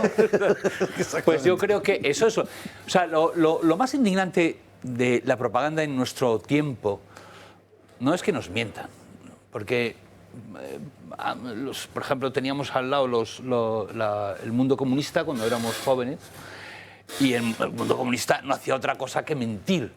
Pero era eso que decía, ¿cómo se dice? El disidente ruso. Solzhenitsyn, que decían, mienten, saben que sabemos que mienten, saben que sabemos que mienten. Es decir, si llega el régimen y dice, pues la seguridad está más alta que nunca, tal. Bueno, primero no me lo creo, o sea, no se lo cree nadie, no es operativo y tal, pero por lo menos no desafía necesariamente lo que vemos cada día. Pero lo que nos están haciendo ahora es que nos están diciendo: esto que estás viendo es un elefante. Entonces, claro, decir, mira, si me dices, esto no es agua, sino que es vodka, es posible. Es posible. Pero si me dices que es un elefante, sé que me estás queriendo engañar de la manera más tonta. Y eso es lo que han querido hacer con Biden. Con Biden hemos tenido a los fact-checkers estos, ¿cómo se llaman los de españoles? Las verificadoras. Ana Pastor diciendo, esta es así de... es la fake news de la ultraderecha que quiere dejar a Biden como un idiota y en realidad están... Estos son vídeos montados con la extrema derecha. Claro, es decir, lo veíamos, estaba en un discurso normal, el vídeo que estamos viendo no era porque alguien lo recortase, sino porque era una ocasión de noticia, y veíamos que ese hombre pues, saludaba a la nada, se iba por el lado que no era. Había ¿os acordáis de un conejo que tuvo que llevar? Una cosa terrible. Es decir, se veía claramente que ese señor no estaba bien. Y todo el rato la gran prensa, la prensa mayoritaria, CNN, ABC, todos esos de prestigio, pues salía con sus popes y tal, diciendo lo contrario. Y ahora uno de ellos, Jake Tapper, de la CNN, que se puso las botas en su día ridiculizando a los que veían, oiga, perdone, pero ese señor seguro que está bien. Pues acaba de sacar un libro explicando cómo estaba fatal, era un auténtico vegetal, y cómo nos engañaron a los periodistas. Fíjate. Mira, sí, por favor. Esto me sugiere dos cosas, además hay dos personas en la mesa particular. Y luego solo quiero añadir una cosa sobre el cáncer, ¿vale? Vale. Vale. Bueno, el tema del cáncer es grave porque según todos los oncólogos especialistas, mira, el cáncer de próstata es uno de los más sencillos de diagnosticar de forma temprana. Exacto. Y además de una manera que no es nada invasiva ni tal, un simple. Y entonces si tú me dices un señor mayor que mira, no compensa ya con 80 años hacerse la prueba, me lo creo si es un tipo normal y corriente, un deplorable. Sí. Pero el presidente de Estados Unidos tiene que hacerse exámenes regulares y el médico de la Casa Blanca tiene que hacerlos públicos y decirle al país está bien, está mal y tal. No es creíble, no es creíble cuando ahora tiene metástasis en los huesos. Como ha dicho antes José Javier, Juncker estuvo muchísimo tiempo... El proceso de mi padre, que en paz descanse, que falleció, como todo el mundo sabe, porque lo publiqué, en fin. Y, por cierto, aprovecho para agradecer a todos los que me han escrito y he podido contestar con el pésame. Mil gracias. Bueno, es una recidiva de un cáncer de próstata que ya muy mayor se te empieza a manifestar en metástasis. Es un proceso muy largo. Muy largo, exactamente. A esas edades es muy largo. Exactamente. Entonces, no es muy creíble. Y ha salido alguno ya en la televisión americana diciendo, no, esto... Es más, uno que fue médico, asesor médico en la Casa Blanca de Obama. Dijo, no, esto tiene que estar funcionando, este cáncer, desde que empezó. Sí, claro. Desde hace 4 años. Como poco. Y Como antes, poco, ya, sí, como poco. exacto. Entonces, ¿qué significa esto? Puede significar dos cosas. Uno, que lo ocultaron, Eso es. y otro, que no hicieron prueba, porque estaban aterrados de someterse a saliera. prueba. Exactamente. Puede ser. A mí esto me sugiere dos cosas y yo quería Claro, son preguntar. igual de horribles. Aquí me sugiere dos líneas de interpretación del fenómeno, con perdón por la pedantería de la fórmula, ¿verdad? Tanto para Pedro como para Marcelo. Para Pedro, porque tiene el libro de los Césares del Imperio Americano, y yo creo que una cosa así no se había visto nunca. Sí, bueno, ahí sí. Ahora nos lo contarán. Wilson. O sea, y dos para Marcelo, porque esto lo que significa es que la oligarquía es tan poderosa que puede tener puesto a un mascarón de proa puramente ficticio y hacer como que funciona. Por el orden que queráis. Yo puedo Por el orden que queráis. salir en la defensa de Biden, Pues claro. porque otra vez nos concentramos mal. Es como concentrarse en Sánchez, concentrarse en Biden. Biden, es cierto, es un títere, un viejito tonto, enfermo y títere. Un títere, enfermo, tonto, ¿no es cierto? Un títere, enfermo, tonto. Pero no menos títere, sin estar enfermo y sin ser tan tonto, es Clinton y era Bush.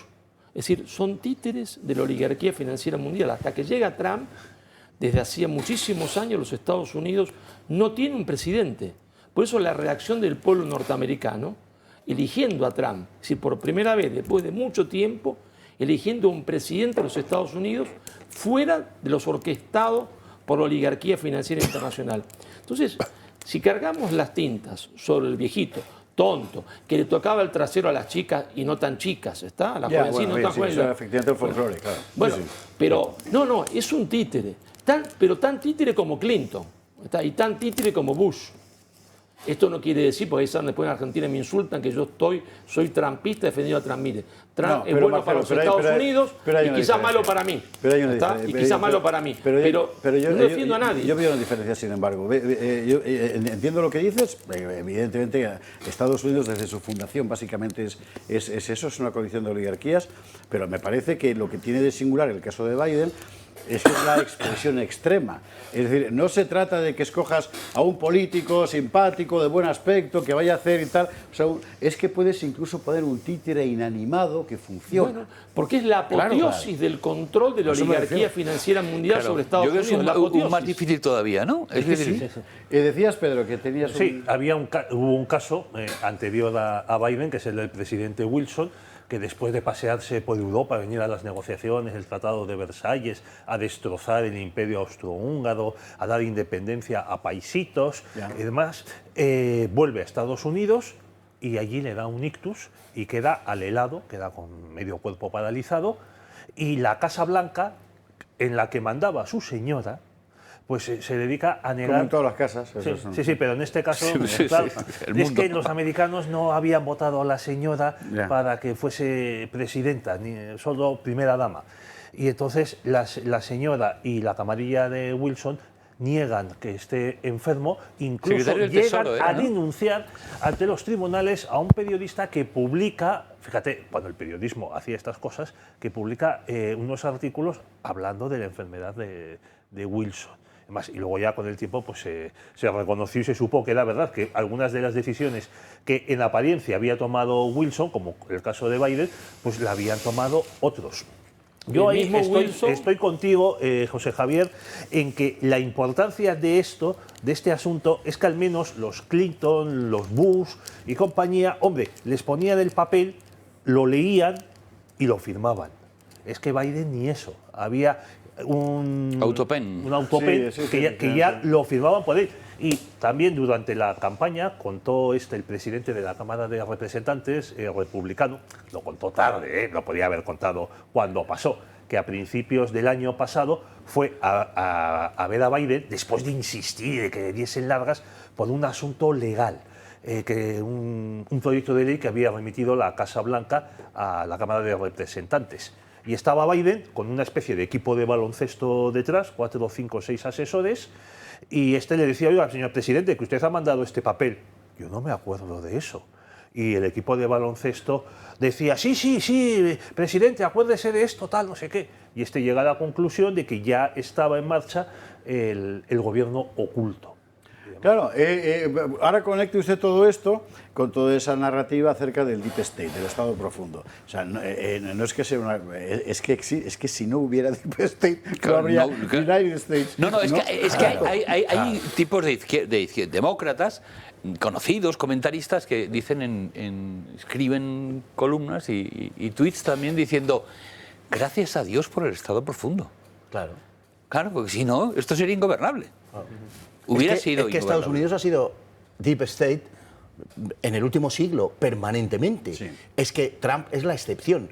Hasta ahora, hasta los Clinton eran absolutamente intercambiables los presidentes demócratas y republicanos. De hecho, bueno, el caso hiperconocido de Eisenhower, donde le ofrecen los dos partidos, le ofrecen la posibilidad de ser demócrata o republicano, presentarse por uno de ellos, y él elige a los republicanos porque dice, joder, es que llevamos desde el año 32 que ganó las elecciones Roosevelt, dice, a mí no me votan si me presento por los demócratas, me presento por los republicanos. Era una cuestión de matiz. Pero aquí en esta cuestión, al hilo de lo que tú decías precisamente, Carlos, a mí lo que me interesa es enfatizar el papel de los periodistas, de la prensa, que son los que empaquetan el relato, porque lo crean otros, y los que nos lo colocan. Estos tíos, claro que sabían lo de Biden, seguro. Este pájaro al que te refieres concretamente, y no solo él, sabían lo de Biden perfectamente. De hecho, en enero del 24, si nos acordamos, empiezan a salir las primeras noticias de que, no tanto por razón de la enfermedad, porque efectivamente los presidentes son casi todos, son intercambiables unos con otros. Podías poner a un maniquí del Corte Inglés que daba lo mismo, que más o menos este es lo que era, un maniquí del Corte Inglés con notables carencias sanitarias. Podías poner un ficus perfectamente, regándolo convenientemente según corresponde, y hubiera sucedido exactamente lo mismo. Pero aquí, en enero del 24, empiezan a salir las noticias de que van a sustituir a Biden y de que la jugada se va a hacer en el mes de julio para que el grupo cerrado de poder del Partido Demócrata sea quien elija al sucesor de Biden, porque si se retiraba demasiado pronto, recordémoslo, daba lugar a unas primarias de nuevo, y entonces no lo iban a elegir ellos. Y se publicó y se dijo, y nos aburrimos de decirlo a muchos, que esto estaba en el ambiente, que se decía desde el mes de enero, y que en julio iban a hacer esta jugada. Coño, en julio hicieron la jugada, y estos se hicieron los sorprendidos. Los que habían negado antes que se estaba cocinando esa jugada, dijeron, anda, pues mira, ahora resulta que tal. El editorial aquel que sacó el New York Times, el Washington Post y tal, diciendo que claro, que lo de Biden tal. Es decir, estos tíos están absolutamente en el ajo, y son los creadores de opinión, y son los que colaboran con las verificadoras, y son los que se encargan de generar esa narrativa. Por eso hay que señalarles con el dedo, porque son los fámulos, los mayordomos, los criados de los que de verdad mandan, y son los que crean y empaquetan el relato. Esa es la cuestión. La culpa, en gran medida, por supuesto, de los periodistas, son los que envenenan a la gente. Eso que recuerda José Javier de que los fachas siempre tenemos razón. Haciéndose eco de lo que tú dices. Pero sí es idea tuya, es una frase tuya. Bueno, ya lo sé. Por eso he dicho que repite. Eso... La pondremos en tu lápida. Que se tienen que hacer eco de eso los grandes popes de la comunicación en Estados Unidos. Y entonces yo he visto columnas y tal diciendo... los conspiranoicos tenían razón, pero no por lo que creen. Y tal. ¿Sabes? Pero muchas, no una ni dos. Sí. No, lo que más me fastidia es que tenían razón, pero no sabían por qué. Un minuto, Pedro, un minuto, Marcelo, y nos vamos a la publicidad y viene Rodrigo Ballester. Sí, vamos a ver. Otro dato curioso es que la esposa de Biden, Jill, es médico. Que poco se ha preocupado. No es médico. ¿Estás seguro que no? Yo creo que sí. Es doctora en educación. Bueno, le llaman porque le encanta presumir de que es doctora, pero es doctora en educación. Siguiendo lo que decía Fernando de cómo estaba preparado este asunto, es que el primer debate de los dos candidatos se hace a finales de junio, cuando ninguno de los dos había sido elegido todavía por las convenciones de los partidos, es verdad. para que tuviesen tiempo de sustituir a Biden por si acaso se caía o empezaba a babear, que es lo que pasó. Y concluyo con una pregunta al mundo editorial que nos está viendo. ¿Alguien va a traducir el libro de Original Sin? Porque anda que el año pasado no nos soltaron libros coñazo sobre Kamala Harris, que como tenía un liderazgo. Pero Pedro, es como el libro de Zelensky, es que eso lo pagan los estados. Bueno, pues, y este no lo va a pagar. Bueno, no a lo mejor lo paga Trump. Donald, paga la traducción. Pero no creo. Sí. Marcelo, cerramos tema y nos vamos a la publi. Dos cositas para recordar. Primera, el presidente de la OMS o el jefe de la OMS es filósofo, no médico. Dato a tener en cuenta. Filósofo, Como no ella. médico. Como ella. Como él. Digo, en relación. Así que la esposa capaz que también se creía médica, como él, y el tío se cree que es médico. Después fue Wilson el que crea la Reserva Federal, que es el nudo del poder en los Estados Unidos, que no tiene nada que ver con el Estado. Son 12 bancos privados que gobiernan ahora, y es el gran problema de Trump. Y es Clinton el que le da el poder a la oligarquía financiera mundial sobre los medios masivos de comunicación, porque destruye las leyes que había creado Roosevelt, que también era demócrata, que impedían ese oligopolio, oligarquía sobre los medios masivos de comunicación. Y ahí el paquete está cerrado. Es decir, los mismos que controlan el dinero, los bancos controlan las armas, controlan las farmacéuticas y controlan a los medios masivos de comunicación, sí, controlan a los periodistas, que escriben muchos de ellos a sueldo. Bueno, y es Wilson el que crea el grupo de Inquiry, que será el que da forma al contenido del Tratado de Versalles, nada menos, y que está en el origen del CFR, que es, en mi opinión, el núcleo que duro es del el globalismo. Consejo de Relaciones Internacionales, y desde el principio es efectivamente es el huevo de la serpiente. Y el impuesto sobre la renta de las Bueno, y más cosas que no vamos a contar ahora, porque si no... Por cierto, hay una charla de Rafael Núñez Huesca, fuerte abrazo, y servidor, en YouTube de aquí del Toro, sobre el tema de los puntos de Wilson, que fue fundamental, porque es que es obviamente, es el evangelio que diría el amigo Margallo. que diría Margallo. Publicidad, venga, y a la vuelta de la publi viene Rodrigo Ballester. ¿Qué ha pasado con las elecciones de Polonia, de Rumanía, de Portugal? ¿Qué es esa ola que va ascendiendo y que el sistema trata por todos los medios? ¿Qué pasa con los polacos y los húngaros, que han dicho nosotros queremos seguir siendo polacos y húngaros si a ustedes no les importa? Ahora mismo. 7 millones de personas viven en nuestro país con artrosis, una enfermedad degenerativa que va desgastando el cartílago de las articulaciones, produciendo dolor e inflamación. Aunque es una patología que no tiene cura, existen 3 tratamientos muy novedosos para tratar sobre todo el dolor, que es tan incapacitante. Uno de ellos son los guantes de Relax Quanti Nanotex. En sesiones de 20 minutos ofrecen los tratamientos más innovadores recomendados por los reumatólogos para las personas con artrosis de manos sin tener que moveros de casa. Para los que lo tenéis localizada en la rodilla, la solución es la rodillera, que utiliza ondas de radiofrecuencia que genera el calor y disminuye el dolor, permitiendo recuperar la movilidad. Y por último, este cinturón para aliviar el dolor en la zona dorsal y lumbar, gracias a una combinación de láser dual, infrarrojos, calor local y masaje por vibración. No lo dudes, llama al 900-730-122 y di adiós al dolor de manos, rodilla y ahora también de la zona lumbar.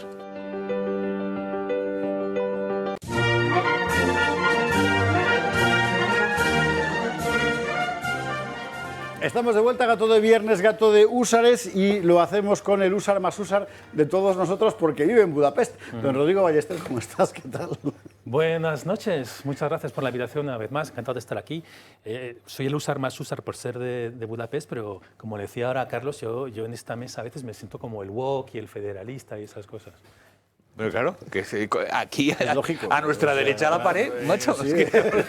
A mi derecha. ¿Te autopercibes así por algo, será? En fin, bueno, yo muy interesante. me autopercibo como un hombre de izquierda. Ya, ¿Por qué se ríe? sí, ¿no? Yo soy autopercibir lo que quiero. Fluido, soy políticamente fluido. Políticamente fluido, ¿no? Sí. Bueno, ¿por qué está aquí Rodrigo Ballester? Rodrigo Ballester está aquí porque, aparte de que es español, la verdad, bueno, es que teníamos esta semana acto, el gran reseteo se llamaba, vamos a ver el cartelito, muy interesante, porque usted sabe, lo venimos contando toda la semana, en realidad venimos contándolo todos los días, que la gran cuestión en Europa ahora mismo es si hay voluntad en los europeos para seguir siendo europeos en tanto que nacionales de un país de Europa, ¿verdad?, frente a lo que viene siendo el designio de Bruselas de acabar con las soberanías nacionales para instaurar una única soberanía, digamos, transeuropea. Y hay un gran debate, y aquí lo tenemos muy habitualmente, porque es en realidad la gran cuestión, ¿eh? Yo entiendo que, como dice Marcelo, miras aquí, pues estás con el tema de Sánchez, del hermano de Sánchez, que son temas muy importantes, y pierdes de vista, digamos, el marco general, ¿no? Aquí la idea de este acto de ayer era precisamente, Rodrigo, plantear este asunto, pero es una idea que solo, digamos, que solo abanderan de forma vehemente en Polonia, en Hungría, en Visegrado, en fin. Sí, vicegrado, y hay que empezar a banderarla en Bruselas, porque el problema es que en breve vamos a tener otra reforma de los tratados. Y lo que la gente no sabe es que ya está preparada. De hecho, el Parlamento Europeo ya la votó en noviembre de 2023 y eso ya está la maqueta del Estado centralista, federalista, así impuesto de arriba abajo, ya está preparada. Hay un proyecto del Parlamento con 200 y pico enmiendas. Entonces llegará el momento que van a abrir el melón de la reforma y ya está hecha. Y nunca los soberanistas hemos ocupado ese espacio. Y por primera vez lo hemos hecho, porque aquí este informe es... Señor a la cámara, porque así son... Este informe, que ya hemos presentado en Washington, que vamos a presentar en Bruselas, hemos presentado en Budapest y en Varsovia, y ahora esta es la versión española que está en nuestra página web, pues por primera vez venimos con ideas concretas para reformar la Unión Europea, pero no para tener más Europa, sino para tener menos, y para que los Estados miembros vuelvan a tener el peso que tenían antes. Al final aquí, los accionistas de la Unión Europea, ¿quiénes son? Soros. ¿Pero quién tendrían que ser? Los Estados miembros, ¿no? Era un club de Estados miembros y así fue durante bastantes años. Llevamos 30 años ya tragando y al final se ha convertido esto en una especie de máquina centralista que nos está siendo impuesta sin que además nadie resista, ni siquiera los Estados miembros, porque lo has dicho, es parte de menos en Europa Central y Europa del Este, nadie está aguantando el tirón. Nadie se está diciendo, pero ¿qué está pasando? De hecho, al revés, tal y como se está planteando ahora mismo la polémica en Europa, en todos nuestros países, los malos son los que dicen, oiga, yo quiero seguir siendo rumano, quiero seguir siendo polaco, o quiero seguir siendo español. Lo que veíamos este fin de semana pasado en las elecciones simultáneas en Polonia, en Rumanía y en Portugal, ha sido muy interesante. Ahora mismo tienes aproximadamente entre un tercio y un cuarto de los países europeos que están en la línea patriota. Y el resto que están, digamos, un poco dejándose llevar de momento. Bueno, vamos a recordar lo que pasó este fin de semana pasado, ¿vale? Iago Soler nos lo contaba así. La triple cita electoral en Europa este fin de semana deja clara una cosa: el viejo continente gira a la derecha. El resultado que mejor lo demuestra lo encontramos en nuestro vecino Portugal. Allí, Luís Montenegro gana las elecciones, pero sin mayoría absoluta. Chega consigue 58 escaños, los mismos que los socialistas, que han perdido casi medio millón de votos y 20 escaños. Los liberales suben y la derecha acapara el 60% de los votos. La izquierda prácticamente es residual. Rumanía finalmente tendrá un gobierno proeuropeísta tras una remontada histórica del alcalde de Bucarest, Nico Surdan. Consiguió más del 54% de los votos, superando ampliamente a su rival George Simeon. Ni rastro de un candidato de izquierdas, al igual que en Polonia, donde ha ganado la primera vuelta de las presidenciales el liberal y proeuropeo Rafał Trzaskowski, seguido a 2 puntos del candidato conservador. ¿Qué es lo interesante? Que en realidad todo esto, que lo hubiéramos planteado hace solo 3, 4 años en términos de la izquierda en Europa ya prácticamente no existe, se está quedando convertida en una cosa, ahora ya en realidad es un juicio que no tiene mucho valor, porque da lo mismo que hayas votado al candidato de centro-izquierda que al candidato de centro-derecha. Claro, al final el proyecto es el mismo y la divergencia se ha planteado en términos enteramente distintos y además muy hostiles, porque el discurso que se oye por ahí no es que este es un anti-Bruselas. No, es que es un prorruso corrupto. Estamos en este nivel. Sí, exactamente. Es decir, que aquí la dicotomía, ver, por ejemplo, que Montenegro es de centro-derecha, ni me va ni me viene. Si no lo es... Montenegro se refiere al portugués, sí, no al país. Exacto. Y por el candidato polaco de Tusk, en teoría es de centro-derecha, pero el centro-derecha, si es el típico Partido Popular Europeo, al final la dicotomía es entre globalistas y soberanistas. Y entonces aquí ha sido una derrota soberanista en Rumanía, bastante clara, aunque recordemos que robo. El robo ha sido efectivamente que esta segunda elección nunca tendría que haber tenido lugar, jamás, porque la han anulado por motivos completamente arbitrarios y ficticios. Y eso está demostrado. Los que acusaban de TikTok y de Rusia, etcétera, en la elección de noviembre, cuando Simeón sacó un 40% en la primera vuelta de estas segundas elecciones, calladitos. ¿Quién va a explicar con 40% de los votos los movió Putin con una cuenta TikTok? TikTok, sí. Era mentira. Y entonces es verdad que ahí al final se han salido con la suya. La buena noticia para mí viene de Polonia, porque es verdad que si ves los resultados, hay oportunidades para que el próximo presidente de Polonia sea conservador. Y eso es importantísimo, porque si Tusk el pequeño tirano Tusk, que ya ha salido del armario y se ha convertido en tirano. Porque en ese país han puesto a opositores en la cárcel, han mandado a la policía a la televisión pública, han desconectado la señal de la televisión pública durante un par de días para tomar el poder. Y Bruselas lo llama la restauración del Estado de Derecho. ¿Te das cuenta? Y entonces, si él no tiene un contrapoder, que sería el presidente, que en Polonia tiene bastante poder, y al final, si perdemos Polonia al 100%, mal asunto para Polonia, muy mal asunto. Y si al final hay un contrapoder, podemos respirar. Así están las cosas. Yo escribía sobre esto en Gaceta este martes, así que no voy a decir nada más porque prefiero que hablen todos. Usted sabe que aquí, incluido Pedro Fernández Barbadillo, que ha ido a la Polonia de Tusk de vacaciones, venimos manteniendo la posición soberanista hace tiempo, ¿no? Pero el que mantiene una posición más, ¿cómo decir?, agresivamente antieuropea en realidad es Marcelo Gullo, que ve a Europa como la gran prostituta de Babilonia. Y... Que la llamó así, de hecho. Que le llamó así. Sí, Consida. Además lo dice todos los días, a ver si nos fastidia, ¿eh? O sea que tampoco... Pero claro, Europa es una cosa muy complicada. Quiero decir que tienes la institución bruselera y luego tienes los europeos de a pie y el crecimiento de conciencia, ¿no? A mí me llama poderosamente la atención esto y quisiera centrarme y preguntarle al amigo sobre esto. Para mí, cuando yo digo que Europa es la prostituta, es una prostituta enferma y vieja de SIDA, porque por el dinero renuncia a cualquier cosa. Es decir, como digo Europa, digo el hombre europeo, que por el dinero renuncia a cualquier cosa, porque se ha convertido en un hombre consumista, es porque ha sido descristianizado. Es decir, el objetivo final del proyecto europeísta es la evaporación del cristianismo. No es la eliminación como querían los soviéticos. Los soviéticos querían la eliminación. Y entonces mataban gente. No, ellos hacen que el cristianismo se evapore. El cristianismo se evapora y lo curioso es que se evapora más en aquellos que siguieron siendo libres, supuestamente, entre comillas, en la dominación capitalista norteamericana, y se evapora menos en aquellos que tuvieron la dominación soviética marxista. Entonces, a mí, cuando dicen soberanista, si el soberanismo no incluye el rescate de la raíz cultural cristiana, el hombre puede tener fe o no, yo no puedo obligar a nadie que tenga fe, pero los amigos, porque primera vez existe una izquierda nacional en España, ¿no?, como los de Vanguardia Española, no tienen fe, yo no puedo obligarlos a que tengan fe, pero ellos culturalmente se declaran católicos. Entonces acá el tema fundamental es si vamos a recuperar la raíz cristiana de Europa, que es lo único con lo cual se puede construir una alternativa política no eclesial, no bajo sombrilla de ningún cura, sino una alternativa política que combata el relativismo.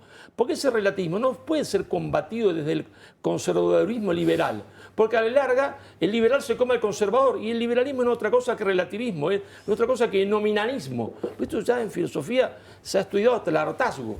Entonces, lo interesante es preguntarle al amigo cómo esas poblaciones lograron resistir mucho mejor el empuje por descristianizarlo, el empuje de la violencia marxista para arrancarle su raíz, que nosotros de este lado, digo nosotros porque mi padre viene de Italia, ¿no?, y mi abuelo también, que nosotros no supimos resistir con el consumismo capitalista liberal, que es tan descristianizador como el comunismo. Porque acá lo único que le interesa hablar a los españoles es de derecha e izquierda, y me tienen cansado de derecha e izquierda. Hay una frase de Roberto Calasso en La ruina de Cash, que dice: la alternativa que se le ofrece al hombre del siglo XX, al europeo del siglo XX, es o la delación o el dinero.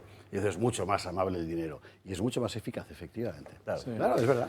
No, pues Marcelo, estoy muy de acuerdo contigo. No siempre es el caso, pero esta vez estoy muy de acuerdo. ¿Por qué? Porque la pregunta es, ¿y qué tiene de europeo la Unión Europea? Nada. La geografía, y aún así. Pero nada más. Es verdad, tú cuando vas a ver, por ejemplo, los valores europeos tienen nada de europeo. Y es verdad que hay una alergia a reconocer las raíces cristianas de Europa, una alergia absoluta. Entonces, ¿qué podemos esperar de un país o de una región o de un ente que se pretende europeo que niega lo más básico. Y además eso nos crea un problema también de incluso jurídico, porque están tan empecinados que en esos valores europeos, la no discriminación, la ideología woke al final se ha convertido en lo más cercano a los valores europeos y la están imponiendo jurídicamente. A Hungría le están quitando billones de euros porque tiene una ley de protección de menores que impide, que prohíbe la teoría de género y la promoción de la pornografía, la homosexualidad, etcétera, a menores. Y eso le está costando billones, porque al final, ¿qué es ser europeo? Para el microcosmos de Bruselas es ser woke. Es todavía peor. ¿Y por qué están resistiendo los países de Europa Central y de Europa del Este? Porque están vacunados del comunismo. Lo tuvieron. No quieren un comunismo 2.0. Tiene una historia más trágica y menos abundancia. Y creo que una de las grandes lecciones que estamos aprendiendo ahora es que la abundancia y la prosperidad te vuelve muy tonto, te vuelve muy fofo, muy pasivo, etc. Ellos han tenido menos, mucha menos. Y luego es verdad que además cuando te has comido 40 o 45 años de comunismo, estás vacunado. Ya resistimos a la delación, ahora podremos resistir mejor al dinero. Piensan ellos. Igual es... Y no queremos, igual, ¿no? Imposición, no queremos totalitarismo, no queremos perdernos la libertad que acabamos de ganar, de poder decir de lo que queramos. Yo lo entiendo eso. Es interesante porque es que además esto, me callo ya, Fernando, que quería hablar, y Pedro también. Es que vamos a ver, tú te pones en la óptica, usted póngase, en la óptica de un señor de Polonia, de Hungría, de Checoslovaquia, porque ahora son dos, ¿verdad? Te has librado de la bota comunista por fin, accedes a lo que era el horizonte de libertad, justo en el momento en el que ese horizonte de libertad empieza a llenarse de nubes y deja de ser lo que era para convertirse en otra cosa que encima te está todos los días tocándote los pelendengues, todos los días, y además culpabilizándote. Debe haber un cierto sentimiento como me han estafado, ¿no? No era esto, no era esto. No era esto, no era esto, sí. Sí, y aparte, sobre todo cuando ellos nos dicen, oye, pero tú firmaste un tratado hace 20 años en el que te comprometías a respetar estos valores de no discriminación. Dice, no, los valores los habéis interpretado vosotros desde hace 10 años o 15 de una manera woke y de izquierdas, que habéis convertido la Unión Europea casi en un club exclusivo de woke. Es decir, que como abortista, aborto, eutanasia. Eso es, sí, y sobre aborto, todo, eutanasia. No quiero hacerme el leguleyo, pero es que estos temas no son competencia de la Unión Europea. Una de las ideas claves de este informe es que por qué la Unión Europea se pasa 28.000 pueblos de su mandato. Ya se ha acostumbrado a ir por encima de su mandato y nadie le tose, nadie le dice nada.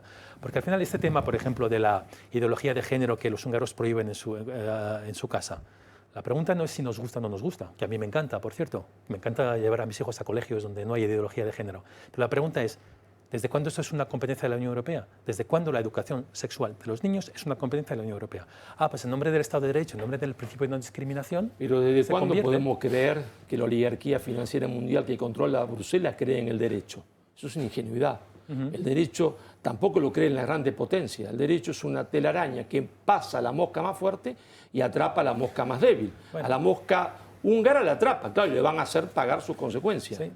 Y sobre todo, cuando la mosca está de acuerdo contigo, la dejan pasar.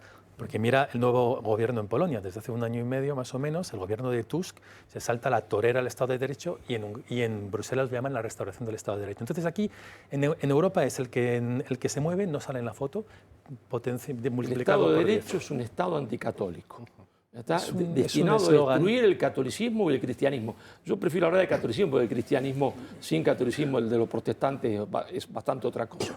Pero lo curioso es cómo esta España, que resistió, se entiende, al comunismo, que le gana la batalla al comunismo en los campos de batalla, después le entrega todos los valores que van a ser anticatólicos de forma gratuita. Te rectifico. No le gana la batalla. No es esta España.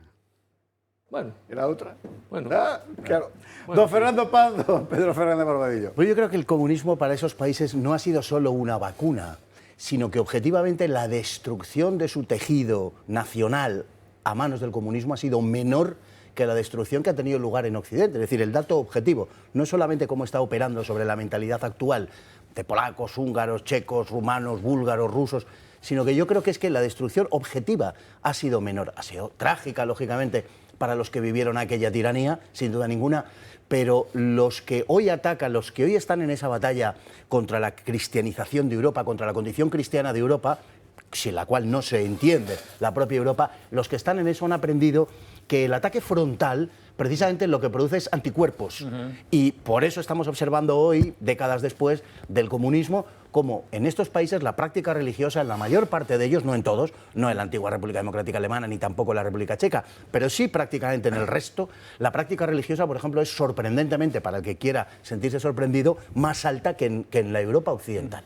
Y eso no se debe solo a una reacción, sino al hecho de que el asalto frontal lo que produce son esos anticuerpos. Entonces ellos han visto, por decirlo así, al monstruo sin careta. Si tú tienes que elegir, y esa es la gran seducción, entre una estampita religiosa y una señora en pelota, te quedas con la señora en pelota. Esa es la cuestión. Si tienes que elegir entre una estampita y un retrato de Lenin, pues a lo mejor te quedas con la estampita, por dar una imagen del asunto tal y como se plantea hoy en el conjunto de Europa y sobre todo en Europa occidental. Pero el problema práctico, en mi opinión, en este momento, el problema práctico, insisto, es que se está abriendo paso la idea, que yo creo que es absolutamente cierta, de que ya no es una cuestión de que se produzca, digamos, esa transformación en los europeos y que los europeos estén percibiendo esa situación objetiva de tiranía por parte de unas élites contra los pueblos, contra ellos mismos, sino que esto, claro, si no tiene una traducción política no sirve para nada, absolutamente para nada. Y esa traducción política se llaman elecciones generales. Y a mí me da la impresión de que ya no tenemos ni siquiera la mínima garantía razonable de que los procesos electorales, como estamos viendo en algunos países de Europa, y lo último ha sido Rumanía, tengan la menor garantía de que de verdad reflejen la opinión de la población. Lo último que ha sucedido, bueno, ya con el algoritmo de TikTok, que si un grupo en Telegram, porque Telegram lo funda un ruso y entonces un grupo en Telegram dice que, bueno, eso sirva para invalidar unas elecciones. Es decir, esa es una verdadera locura. El problema es que yo tengo muy serias dudas, sinceramente, muy serias dudas de que lo que ha pasado en Rumanía obedezca a la voluntad del pueblo rumano, como tengo muy serias dudas de que lo que pasó el año 2020 en Estados Unidos. Bueno, más que dudas, ahí tengo certezas. Y en el caso rumano me parece a mí que va por el mismo lado. Y esto se va a replicar, porque estamos viendo la actitud de las élites, se va a replicar, si la situación lo amerita, en Francia, en Alemania, en Austria. ¿Y sabes dónde? ¿Dónde hay elecciones cruciales en abril del año que viene? En Hungría. Correcto. Y será la prueba del algodón, porque esa es la cuestión. Lo quieren a Orbán vivo ya, o muerto. pero hombre, ahí supongo pues, que el Poder Ejecutivo tiene el control del proceso electoral. Sí, pero... es muy importante eso, ¿eh? Sí, no, es importante, pero que aún así... En Rumanía se han cruzado todas las líneas rojas. Estoy completamente de acuerdo contigo. Y mira, yo soy muy prudente, yo no creo que la Unión Europea esté, me vais a regañar, involucrada directamente. Pero solo por su silencio, su cinismo, mientras estaban bombardeando a Georgia, bueno, bombardeando en el sentido figurado, es decir, que había elecciones en Georgia y les pusieron a caldo, participaban en las manifestaciones de la oposición y al mismo tiempo en Rumanía, para hay un golpe de Estado en un Estado miembro y no han dicho ni mu, ¿eh? Esto es interesante lo que dice Rodrigo, porque es que el poder ahora funciona así en general, ¿eh? Claro. Es decir, el tipo que manda, el aspirante a prefecto local sabe perfectamente lo que tiene que hacer para llegar a consulta. Trabajar en la dirección de Bruselas. Exactamente. Esa es la cuestión. ¿Y sabes lo único que hizo la Comisión Europea en las elecciones rumanas? Abrir una investigación contra TikTok en diciembre. Claro. Eso sí. Sí. No, yo solo añadir, ya después de todo lo que se ha dicho, que hace unos días doña Úrsula mandó un tuit celebrando, conmemorando no sé qué festividad trans. Sí. Diciendo no sé Está qué, la bandera ondeando ahora mismo. Eso es. Bueno, claro, que haya gente que pretenda reducir lo de la Unión Europea a un debate izquierdas, derechas, liberales, intervencionistas, claro, cuando una supuesta cristiana, miembro de la CDU, que tal, con 7 hijos y demás, te iza la bandera trans y apoya la hormonación de niños, la castración de menores y demás, dice, bueno, esto no es solo un asunto político, es un asunto metapolítico, es un asunto, vamos a decir, espiritual. Exacto. Y ya, eso, pero aquí se da una paradoja muy curiosa que también se da en Estados Unidos. Alguien observó, manejando estadísticas, que mientras que en los estados más demócratas, ¿vale?, de la costa este americana, eran partidarios de lo trans, el aborto, que el divorcio fuera nada, el poliamor, lo que sea. Sin embargo, la gente, la media, el ciudadano medio, era mucho más probable que llevara casado toda la vida, que tuviera hijos, que no fuera trans, que no tal. Mientras que en lo que se llaman los red states, en los estados de los rednecks y tal, la gente era muy conservadora. Dilo en español. Vale, pues los muy de derechas. Los trumpistas. La gente era muy de derechas, muy conservador en sus ideas, pero era mucho más probable que tuviera hijos fuera del matrimonio, que hubiera abortado, etcétera, etcétera. El propio Trump. Es decir, que en la élite te puedes encontrar gente como la von der Leyen, que probablemente su vida es como espantosamente burguesa. Exactamente, bueno, 7 hijos y probablemente cante las canciones de sonrisas y lágrimas. Te lo pega. Pero bueno, las vidas particulares, Carlos, nos da igual. Es decir, Zapatero, que está en el origen de muchas, o expresa como figura política el origen de muchas de las cosas que más nos afligen hoy. No digo que sea el único ni la única causa, pero sí es una manifestación verdaderamente pútrida de todo eso. Zapatero, en su vida, hasta donde sabemos, en su vida personal, era un hombre sin tacha, con sus 2 hijas, supongo, bueno, con su mujer, tal y cual, y no sé qué. Y Berlusconi, pues era, ya sabemos todos lo que era Berlusconi. Te cambio 7 Berlusconi por un Zapatero. Te quiero decir que a mí lo que hagan ellos en su peripecia personal, a mí me da igual, pero es que no solo son los líderes, es que es también a mí sí me parece curioso, a mí sí me parece interesante. Don Rodrigo, ¿esto se puede leer en algún lado? ¿Lo veis? Se puede leer en nuestra página web. ¿En algún sitio? Está digitalizado en la página web del Matías Corvinus Collegium, de nuestro Centro de Estudios Europeos. Lo podéis leer en español. Y hay propuestas bastante técnicas, pero mira, os voy a leer una que puede entender, que todo el mundo podría entender. Incluso yo. Sobre todo tú. Reducir los salarios de los funcionarios europeos a un máximo de 10.000 euros netos. Que nadie gane más de 10.000 euros al mes netos, porque hoy en día es parte del problema también al mes. Cojones. Porque o sea, quiere decir que ganan mucho más. Sí, correcto. ¿Ves? Entonces tampoco es tan demagogo decir que se limiten a 10.000 euros. Yo quiero que la señora von der Leyen gane 10.000 euros netos al mes. Tampoco estoy tan malo, soy tan trumpista por decir esto, ¿no? Pues esto no es una de las propuestas, por ahí van los tiros, que es que si no, de verdad, yo que te digo, ¿tú quieres que ganen 10.000 euros al mes? Como mucho, como tope máximo. Tope máximo. Y lo cual se da usted una idea de lo que gana realmente, o sea, en fin. No, y nuestra idea es que hay dos guiones aquí. O se reforma la Unión Europea, guión A, o guión B, habrá que empezar de cero. Tabula rasa. Habrá que empezar de cero. Yo a los alumnos de ISEP, sabe usted que estamos abriendo ciclo nuevo en ISEP, les explico, hay una clase que es la Unión Europea, que el próximo curso me lleva a Rodrigo para que era de él. Les cuento que es como una cebolla, con sus capas, desde el tratado fundacional de la CECA y todo aquello, la CECA, el Euratom, no sé cuántos, y se han ido sumando capas, y a partir de un cierto momento hay una capa de la cebolla que empieza a ser, yo qué sé, calabacín, o cualquier otra cosa menos cebolla. Y a lo mejor habría que empezar a pensar en ir quitando capas de la cebolla para volver a lo que un día pudo ser una buena idea. Exactamente. Y se ha terminado convirtiendo en una cárcel, ¿no? Y yo soy optimista, creo que podemos volver a esa buena idea. ¿Y cómo hay que hacer? Respetando la soberanía de los Estados miembros, que los Estados miembros vuelvan a ser los dueños de esta Unión Europea. No Bruselas o no incluso gente que está detrás de Bruselas. No hay coles de Bruselas, pues también cebollas de Bruselas. Rodrigo Ballester, gracias. Muchas gracias a vosotros. Vámonos a la publicidad. A la vuelta viene Ignacio Bracht, el del dragón de Cuera, el del Ascari de Fonleto, de todo. Vamos a hablar de muchas cosas. Viene de Argentina, así que se nos va a llenar la mesa de argentinos. Fíjate, Marcelo, para que veas. ¿Viste? Hasta ahora mismo. Estamos de vuelta, Gato de Viernes, recta final de esta cantina y tenemos invitado nuevo, por fin, reiteradas veces mencionado, cada vez que pasamos revista al Batallón de la Madrina Paz. Don Ignacio Bracht, ¿cómo estás? Muy buenas noches. Buenas noches, José Javier, un gusto estar de vuelta aquí, bueno, y también rodeado en este programa de los húsares. Además eres espectador permanente de los húsares y nos manda cosas y tal, y mensajes. Ignacio, hay que recordar, fue quien, además él está aquí hablando de su libro Hispanidad, etcétera, hablando de su libro sobre el Fonleto, el león de África, nos mandó un Ascari, que es el soldadito...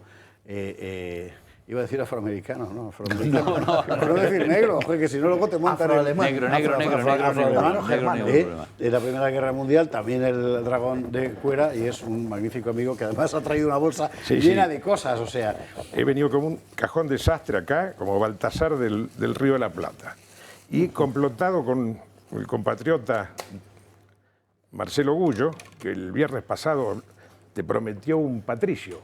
Sí, es verdad, es verdad. Con las aspas de Borgoña. Bueno, Mira. ha viajado.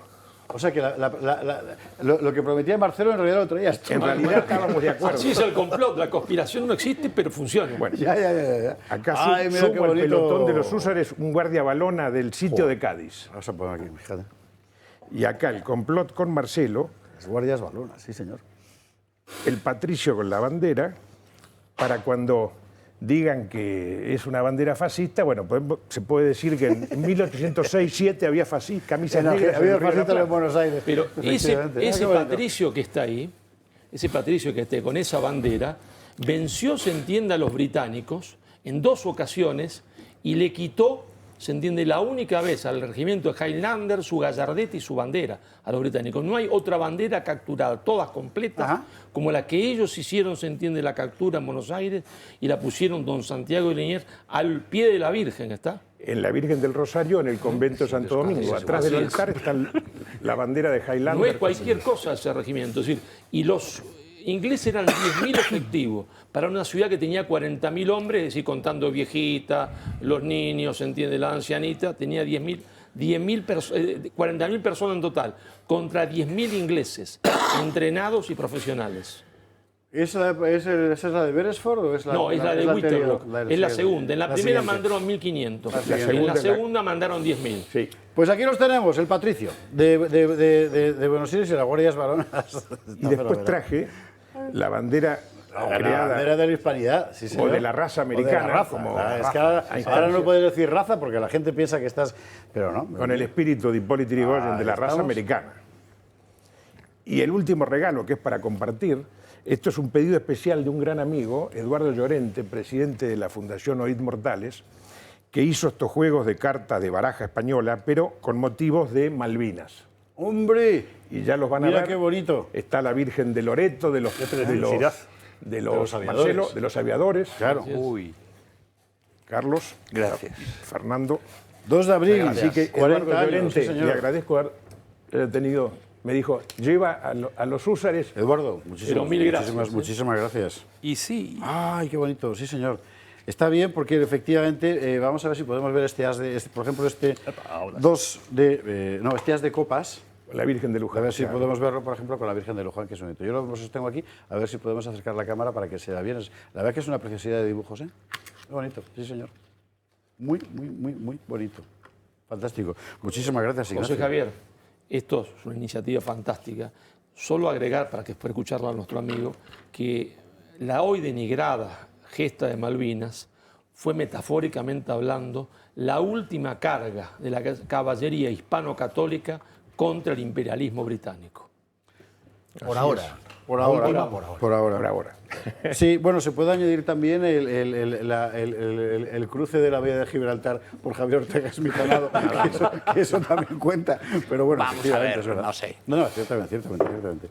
Qué bonito, y los bastos, por ejemplo, el 7 de bastos con el alambre de espino de las alambradas de las trincheras también. Una preciosidad, ¿eh? Qué bonito, sí, señor. Muchísimas gracias, de verdad. Malvinas, inmortales. Bueno, y haciendo honor a lo que mencionaba Marcelo, esa bandera del Regimiento 1 de Patricios de Infantería, esa bandera es la bandera histórica. Y hoy, cuando hay un desfile formal por algún fasto, el Regimiento de Patricios desfila con esa bandera y la bandera argentina, ¿no? Obviamente, pero esa es la bandera histórica del regimiento. Y desfila aún hoy, con la bandera con las aspas. Yo lo veo porque Patricio Alonso no para de mandarme vídeos cada vez que hay un acto de estos continuamente, y es verdad, es muy impresionante, la verdad, ver efectivamente esa huella hispana. Tenemos Feria del Libro, ¿tú también vas a estar aquí firmando en la feria? Voy a estar firmando. Vamos a tener que hacer un dacibao, donde está cada cual.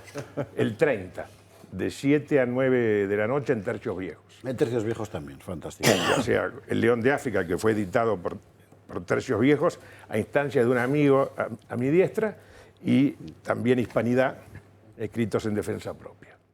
Oye, había un asunto del que estábamos hablando Ignacio y yo últimamente. Bueno, muchos, ¿no? Pero a mí lo que me había llamado particularmente la atención, porque aquí se cuenta poco, y es ¿cómo decir? La vehemencia con la que parece haber recuperado Donald Trump la celebración del 12 de octubre en los Estados Unidos. Efectivamente. Lo que pasa es que él tiene una visión italocéntrica, ¿no? O sea, es el día de Colón. El y día ellos de piensan Colón. que Colón era italiano. Exactamente. Como se entere Javier García Santandreu... No, es que de hecho los que animaron, se motivaron, fueron la comunidad italoamericana. Sí. Exacto. Sí, sí, sí. Hasta la estatua de Colón que había en Buenos Aires, Bueno, la ha colocado en la comunidad la italiana. comunidad italiana, a la cual removió Cristina Kirchner para suplantarla por Juana Zurduy como si fueran antinómicos, y Juana Zurduy era una mestiza, hija de Azurduy, del Alto Perú, un vasco, un criollo de origen vasco y una indígena. O sea que sin Colón no hubiera existido Juana Zurduy porque no hubiera habido mestizaje. Bueno, esos son los disparates que hoy está por suerte elevado. Es el que está aquí en la tapa del libro de Hispanidad. ¿Cómo ves la cosa esta de Trump? Bueno, lo de Trump. Yo creo que Trump, con el cual tengo muchas coincidencias y muchas divergencias, en este tema ha tocado un punto clave contra el concepto del globalismo y del wokismo en Estados Unidos. Todos recordamos que en el 2020, a raíz del vil asesinato, un hecho policial de George Floyd, apareció una turbamulta por todo Estados Unidos quemando imágenes con la picota de Fray Junípero Serra, sí, que es el único hispano, valga el paréntesis, que tiene una estatua en el Capitolio, que además es santo. Fray Junípero Serra, Colón, la reina Isabel, Cervantes, hasta Jefferson ligó en la riada. Y eso no fue una cosa espontánea, evidentemente estaba fogoneado, Black Lives Matter y todo ese wokismo cultural que atacaban el concepto de hispanidad porque ese concepto es el que da un arraigo no solo a Hispanoamérica, sino al continente. Porque como todos sabemos, estudiar la historia de Estados Unidos, más allá de que los anglosajones la trataron de ocultar durante mucho tiempo, sin estudiar la historia de España es un sinsentido, porque los 2/3 del territorio actual de Estados Unidos fue parte del Imperio Español, donde la guerra de las 13 colonias, sin la ayuda también de Francia, pero sin la ayuda económica, en armamentos, Habría sido inviable de España, efectivamente. La flota. Que Jerónimo no se llamaba así por casualidad. Por casualidad. El indio Jerónimo. Ni Galveston se llama por casualidad. Eso es. Y Bernardo de Galvez, con esa participación económica, en armas, con la flota, en tropas que estaban integradas por peninsulares, por criollos hispanoamericanos y por indígenas. Y por negros. Y por negros. Sí, efectivamente. Y que combatieron en Baton Rouge, en Natchez y en Pensacola. Justamente ahí, en esa batalla, participó Francisco de Miranda. Es decir, entonces, Trump, yo creo que al volver a restaurar el 12 de octubre como fecha patria norteamericana y el día de Colón, Columbus Day, que sin duda surgió a instancia de la comunidad italiana, se extiende a lo hispánico. ¿Por qué? Dice Trump, unas minorías no nos van a reescribir la historia. O sea que es una respuesta a lo woke desde entonces. Exactamente. Y se vuelve con la tradición que inaugurara, creo que es desde 1934, que se celebraba el 12 de octubre el Columbus Day. Y que la comunidad hispana adhería, obviamente. Carlos. Yo voy a contradecir a don Ignacio, porque creo que en el caso de Trump, que le importa un rábano picante, yo creo, el tema hispano, creo que esto responde, si habéis visto, habéis estado en TikTok y en Twitter y tal, habréis visto que hay muchos vídeos en el que hay una autoridad, por ejemplo, un jefe de policía o un tal, que va a dar un discurso y lo primero que hace es una cosa que se llama land recognizement, que es, lo primero que tienes que decir, antes de empezar, quiero reconocer que estamos sobre tierras robadas. La tribu no sé qué, no sé cuántos, que es la tribu que hubiera estado ahí cuando llegaron los europeos. Entonces yo creo que esto es, claro, es una especie de enmienda a la totalidad a todos los países, empezando por Estados Unidos, que dirá a todos. En fin, hay, digamos, un discurso woke que lo que viene a decir es Estados Unidos es un error. No es Estados Unidos lo ha hecho mal o lo ha hecho bien, sino en su propia esencia, su propia existencia es un error. Claro, entonces llega un presidente que es fundamentalmente nacionalista, que es soberanista, y lo que quiere reivindicar, no, hicimos bien, está estupendamente que llegáramos los europeos y que construyésemos países como Estados Unidos. Yo creo que esa es la parte del Día de Colón que a él más quiere enfatizar y por lo que quiere recuperar a Colón. Ahora, Carlos, yo le doy un poco la derecha en el sentido de que, además de establecer el día y expresar esa frase, ¿no? Unas minorías no nos van a reescribir la historia, dijo, vamos a levantar todas las estatuas que se han derribado. Y le da una respuesta, y acá recuerdo, hago una mención, que esa barbarie del 2020 después fue coronada cuando asume Biden, que establece el día de Colón, o el 12 de octubre, como el día del derecho aborigen, un término así. Pero eso venía abonado por las élites intelectuales.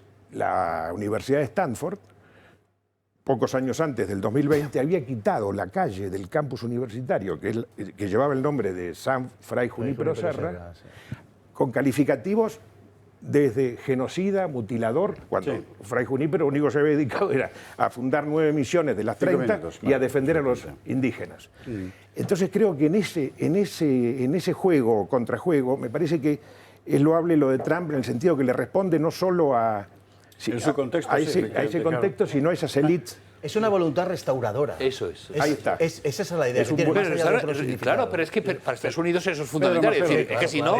Es que Trump está atacando a estos creadores del wokismo, que son las universidades de élite, el enfrentamiento que está teniendo con la Universidad de Harvard, por el asunto además de la discriminación positiva, que con cierta razón dice el gobierno de Estados Unidos que la discriminación positiva ha sido eliminada por el Tribunal Supremo y que si Harvard lo sigue apoyando, entonces está discriminando y vulnerando la ley. En la misma línea, en su discurso de inauguración de mandato, dijo que restauraba el nombre del Monte McKinley, el presidente al que él admira y al que Obama le cambió el nombre y le puso, pues, no sé, una tribu o de un jefe indígena. Llamativamente, en los 4 años de su primer mandato, Trump esto no lo tocó. Ahora el amigo Donald, el gran duque de Groenlandia, parece que se ha dado cuenta de la importancia de la batalla cultural y de que si descansas o cuelgas el fusil, ay amigo, vienen y te degüellan. Marcelo, broche de oro, que nos quedan 2 minutos, 3. Bueno, yo digo, muchachos, paren la mano. ¿Quién? Ustedes. Vos no, porque no hablaste. Bueno. Nosotros hablábamos de este tema. Porque de ahí a pasar a la reivindicación de los Estados Unidos es otra cosa. Lo único que tiene razón el wokismo es que Estados Unidos porque si no, no podemos reivindicar la hispanidad. Ellos construyeron un Estados Unidos sobre la muerte de toda la población indígena que estaba ahí, distribuyéndole frazadas con viruela. Y construyeron eso es una leyenda negra. ¿Qué leyenda negra? Eso es una leyenda negra. No hay un solo mestizo anglosajón y los mataron a todos. Pero por Dios. En la costa este, ¿dónde están los mestizos? ¿Dónde está un mestizo anglosajón iraquí? Me permites 2 cosas. Yo esa es la reivindicación de Estados Unidos. Odio los anglos tanto como tú. Pero no podemos caer en lo mismo. No caemos en lo mismo. Hombre, lo de las mantas con viruela es absurdo. Saca de la manta y deja la Caster. Bien, y entonces ahora te respondo a lo segundo. Te respondo a lo segundo. Hay que reivindicar un Estado como fue Estados Unidos. Los indios creado por la oligarquía financiera mundial. Los indios que encontraron los españoles. No tiene nada que ver con nosotros. Los indios que encontraron los españoles eran infinitamente más civilizados y estaba muchísimo más habitada esa tierra. Los que encontraron los americanos eran unas tribus... Y entonces había que matarlos. Pero que era más fácil primero que era más fácil que desaparecieran y segundo que había guerras y perdían, claro que perdían, unos tenían rifles y otros no. Pero bueno, no le vamos a pedir a Donald Trump que reconozca que su país es lo que don Marcelo Rubio dice. Y si yo fuese anglosajón norteamericano lo voto. Claro. Pero de ahí afuera, hacer una reivindicación como la que escucho de Estados Unidos así, de ese imperialismo atroz. Pero Marcelo, lo que tenemos que coger es la parte buena que tiene esto, es decir, la parte que nos puede servir. Y la parte que nos puede servir es esa voluntad restauradora de una historia que ha sido de una determinada manera hasta que han venido a desmenuzarla, a deconstruirla construirla para reconstruirla luego a su modo el mundo woke. Es decir, tenemos una pelea que es la inmediata y la fundamental contra lo woke. Y yo en la trinchera contra lo woke está enemigo mío como el imperialismo anglosajón. No, entonces, pero es incompatible. Es incompatible en eso. Es incompatible. No, yo lo que digo, Marcelo, yo quiero que me permitan mis mentiras y mis exageraciones patrióticas y permitírselas al otro. 30 segundos para que Ignacio diga adiós, porque hay tiempo para más.